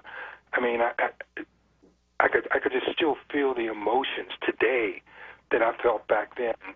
Wanted to do something, and cussing somebody out wasn't enough. But then I realized, too, that, shooting a couple of people wouldn't do anything either. So you were just in this quandary that you wanted to do something, but there was nothing that you could do but watch this outrageous and absurd, surreal scene take place in front of you. And, it just kind of devolved into expletives deleted that weren't deleted at the time.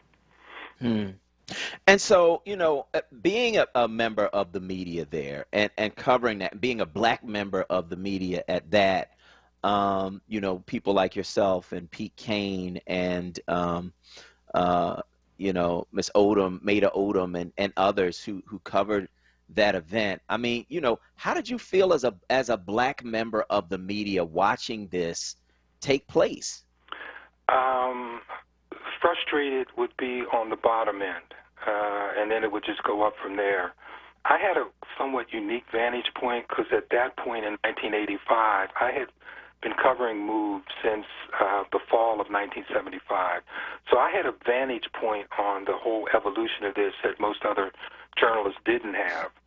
And one of the issues with this MOVE conundrum was this issue of double standards of justice, where the justice system would come down hard on one side, the MOVE side, and absolve police, court personnel. There were instances where MOVE was brought into court for disorderly conduct. They would be presenting their case, which usually consisted of haranguing a judge. The judge would order the court personnel to attack the MOVE people inside the courtroom. And there were instances where MOVE women were kicked into miscarriages because court personnel or sheriff's officers' personnel would kick the women in the vagina.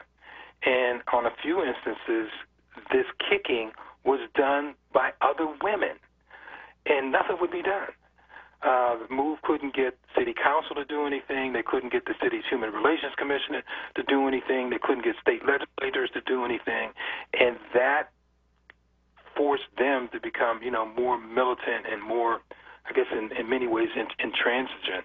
So it was very, very emotional watching this, and then also understanding the context that the brutality that we were seeing on May 13th, 1985, was not something unusual from the brutality that was going on daily in the city of Philadelphia, not only on the streets with the cops, but like I said, in the courts, prosecutors who were persecuting people more so than seeking justice. So it was just crazy. In August of '78, a few days after that August 8th circumstance, there was a big protest at City Hall where thousands of people marched on City Hall. They marched up from South Philly, they marched down from North Philly, they marched over from West Philadelphia, and they were the locus of that protest was police brutality. But the way the media spun it is that people were there supporting MOVE. Well, what had happened a few days earlier at the MOVE shootout was an element in it, but it wasn't just about MOVE. It was about the police brutality that people were enduring. That summer, people were being murdered by cops. I mean, I still think of an incident up in North Philadelphia on Allegheny Avenue where police shot and killed a handcuffed man named Winston Hood. And that was just one of the instances. So when you saw this institutional racism take on just obscene proportions, it was difficult to deal with. And as we talk about it today, it's still difficult to deal with because that institutional racism still persists, and you still have purveyors who will be glad to institute that, like a DA candidate named Carlos Vega. I mean, here's a guy who's aligning himself openly and proudly with the Fraternal Order of Police, which is a corrupted organization, one that's intimately involved in the problems that we now have today. And he's saying, hey, well, I appreciate their backing, and we got to get rid of Larry Krasner because he's this and he's that and he's another. Well, at the very least, he's not aligned with the FOP, and we know what the FOP is all about. So I know I went around and around a little bit in answering your very short, direct question, but it was very difficult as a person, and then also as a black person who happened to be a reporter, to see all of this go on and know that what you could do, it would be difficult to do. And as I said at the outset of this segment, May 13th, 1985 grew out of August 8th, 1978, which grew out of a few other instances before that. It took me over 10 days of lobbying every day to get the Daily News to run a story saying where the roots of this incident that they were writing about 3, 4, 5 stories a day, where that came from. They didn't care about the context, and it wasn't just the Daily News, it was the media in general. And that's why, to this day, there's just a lack of understanding of how that happened and, what the roots of it were. That's Lynn Washington. Lynn Washington, of course, a professor of journalism at Temple University, co-founder of the award-winning Multimedia Urban Reporting Lab, former reporter for the Philadelphia Daily News, and editor for the Philadelphia Tribune. Lynn, as always, thanks so much. Thanks, Solomon. Appreciate it. Have a good day, man. All right, you too. We're going to go to break. On the other side, it's What's Trending, and then your calls right here at WURD. Hello, this is Councilmember Isaiah Thomas urging you to vote for Judge John Padova on May 18th to keep this distinguished judge on the Court of Common Pleas. In addition to myself, he is also supported by State Senator Tony Williams, as well as State Senator Vincent Hughes, Representatives Joanne McClinton and Jordan Harris, as well as former Governor Ed Rendell and many others. Judge Padova is highly recommended by the Bar Association and endorsed by the Black clergy, as well as a lot of our local unions. For fairness, equity, and compassion, vote Judge Padova for all Philadelphians. This is Judge Padova, and I approve this message. From safe to seamless, convenient to contactless, and local to express, SEPTA is the Philly way to go. Plan your trip at iseptaphilly.com. If you're feeling down or feeling blue and want someone to help you process it all, let's talk with Yolanda. She's not only a social media motivational speaker, she's a psychotherapist by trade and certified in prolonged exposure therapy for PTSD, post-traumatic stress disorder. If you need counseling or seeking a life coach, contact Yolanda Novoa, 267-574-4632. Let's talk with Yolanda. She can be seen on Facebook and YouTube. The Philadelphia Salvation Army Croc Center is hosting a community job fair on Tuesday, May 25th, 2021 from 10 a.m. to 2 p.m. The Croc Center is partnering with the area employers to showcase the variety of employment opportunities available as we return to normal. You belong here, doing the most good. Business casual, bring your resume. Beyond the Seams is a husband and wife-owned business providing custom apparel services such as embroidery, screen printing, DTG, and heat transfer. The boutique also showcases local Philly clothing brands and art. Bring your vision to life at Beyond the Seams. Beyond the Seams is located at 828 North Broad Street. Don't forget to follow them on Instagram at BTSPHL. This ad is brought to you by the North Broad Renaissance and Trust Foundation. Tune in this Saturday at 3 p.m. for the We Dream About Real Estate and More show with Hakeem Singleton and Matt King, where you will learn how to buy a house responsibly, travel on a budget, and look good while doing it. Back by popular demand. It's Wake Up with WURD, hosted by Solomon Jones. Right now on WURD Radio. 96.1 FM. And 900 AM WURD.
Circuits are busy. Here's what's trending. Yo, that's crazy. On Wake Up with WURD. Michael B. Jordan admittedly has no plans to carry on one of his family's traditions once he becomes a father. The Creed actor's father is named Michael A. Jordan, but when asked if his son would be Michael C. Jordan, Michael B. said, "I'm breaking that circle right there. It's too much, the pressure I had to live up to my dad's name, and I'm not going to put that on my kid. I'm going to give him his own identity. He's got to walk in his own shoes." And Kobe Bryant will be inducted into the Naismith Memorial Basketball Hall of Fame on Saturday. And Vanessa Bryant asked if Michael Jordan could stand in his place. Jordan didn't hesitate and said it's going to be a great honor, to be honest. It's like standing up for a family member. He paid me the highest respect, and I can only repay that by showing my support and admiration for a guy who I felt was one of the greatest to ever play the game. And Colin Kaepernick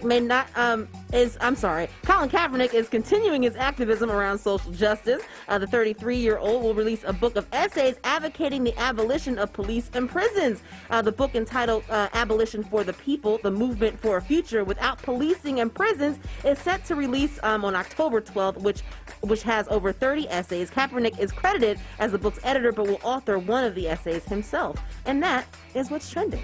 All right, so that is what's trending right here on WURD Radio. You could, of course, give us a call, 215-634-8065 is the number you can call to get in on the conversation right here at WURD Radio, 215-634-8065.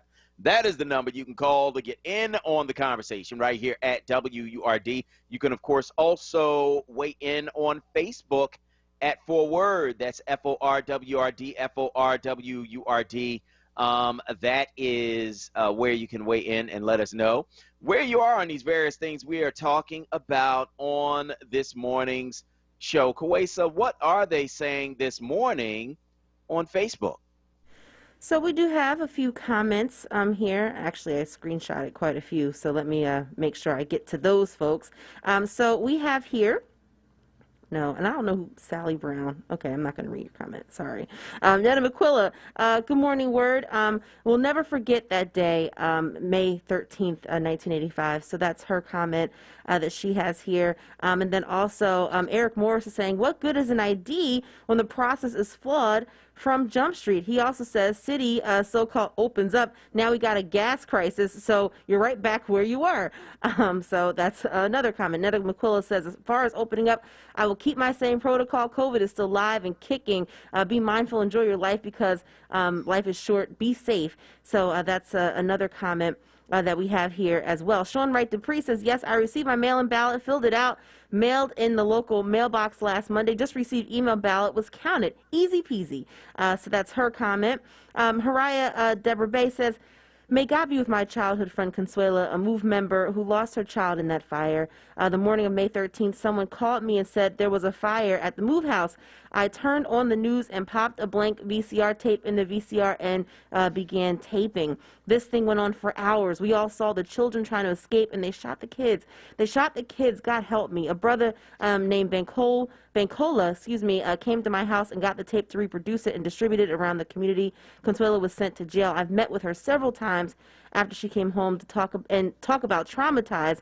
I don't know how my sister makes it through each day. So that is Haraya's comment that she has there. And then a few other comments that also popped up as well, just trying to pull them up on our, oops, losing my spot here on Facebook, but just trying to pull it up. Of course, you know, technology. Okay, here we go. So we also have here Linda Shields saying, thanks, Lynn Washington. We must keep the MOVE memory alive to show the evil, brutal racism still is amongst us in this day and age. And then also Deborah Dorn Carter says, Solomon, I live a couple blocks from 62nd and Osage Avenue. I have friends that I was raised with lost their homes. My husband and I sat on the step with our bags packed just in case we had to leave. One of my most horrific days in my life. And we also have here a lot of folks just giving Lynn a shout out, saying thanks, Lynn. Michelle Tulanil, Nana McQuilla is giving a shout out as well. And then also there are a couple of questions that were posed to City Commissioner Omar Sabir, and he has been answering some of those questions. But if you do have questions, you're not on Facebook, the numbers that he did provide in order to check your ballot, 215-686-3469. And then his office number is 215-686-3462. So those are some of the comments that we have, and those are the numbers. So just keep some of those comments coming, and if we have a chance, I'll read some more. Thanks. All right. So an update on the Liz Cheney story. House Republicans have removed Representative Liz Cheney from her party leadership role after she urged the GOP to reject former President Donald Trump. At the end of it, she remained defiant. She said, look, the party is in a place that we've got to bring it back from. We cannot be dragged backward by the very dangerous lies of a former president. And so that's where she is. She's been removed from leadership. She remains in the House of Representatives, but she is no longer the third in charge of the minority party in the House of Representatives. So we want to hear from you. You can give us a call, 215-634-8065. That is 215-634-8065. You know, we got two major political parties in the United States, the Republican Party and the Democratic Party. And we've been, you know, in dangerous places before, man, especially as black people in politics in the United States. But the Republican Party is now, and I think Liz Cheney is absolutely right, they are in a dangerous place where your whole party is consumed by lies, is being run by a liar. You know, I mean, he's so dangerous. The boy done been booted off of social media. Anybody can be on social media. You got all kinds of stuff on social media, you know, and people don't. He's been actually kicked off of social media because he's that dangerous. Any fool could be on social media. But he got kicked off. This dude is dangerous. And I think Liz Cheney's right. He's running the party, and it's almost like a cult. And that's frightening. So I want to hear from you. Give us a call, 215-634-8065. That is 215-634-8065. That is the number you can call to get in on the conversation right here at WURD Radio. Let us know where you are on these various things we're talking about on this morning's show. 215-634-8065, of course, is the number. Colin Kaepernick's book coming out in October. My book comes out in November, around some social justice issues, and I'm excited. I'm excited to see what Colin Kaepernick has to say. His book, Abolition for the People, The Movement for a Future Without Policing and Prisons, that comes out October 12th. So, you know, they blackballed him from the league, but they can't make him disappear. And, you know, just glad to see him continuing to move forward, Kawesa.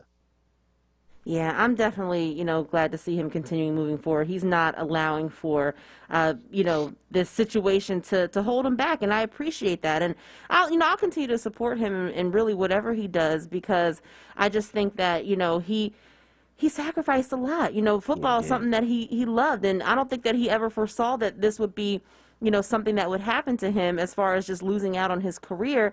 But I think at the same time, God makes certain moves for a reason. And maybe he was supposed to be in this position, in this space, so that he could be, a brighter light for all of us as a people. So, sometimes, God doesn't make mistakes. He really doesn't. Right. That's right. That's right. And so you see Colin Kaepernick doing his thing, and we'll certainly support him as he does that. And so just a whole lot going on, man. Liz Cheney removed from her leadership post in the Republican Party, which I think is a turning point, quite frankly, for that party and for where we are politically in America, where you have somebody who's telling the truth. And because you dare to tell the truth, you are ostracized. You are removed. You are cast aside.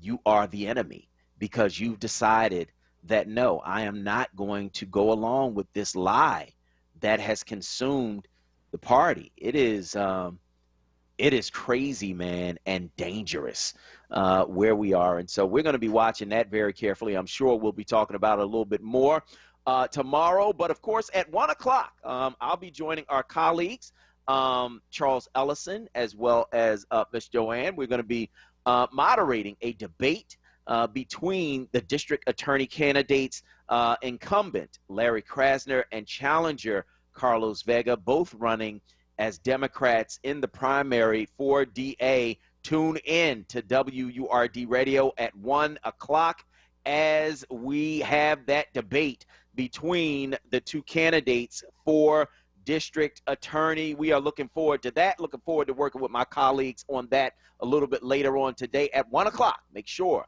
you tune in to WURD. That's it for today's show. I want to thank all of our guests, including Temple Professor Lynn Washington Jr., your favorite cousin and mine, dear Melanie, and of course, Pennsylvania Senator Vincent Hughes. And now for super producer Kawesa Mathis and everyone here at WURD Radio, I am your host, Solomon Jones, saying stay tuned for Reality Check with Charles Ellison, and tune in tomorrow at 7 for more Wake Up with Word.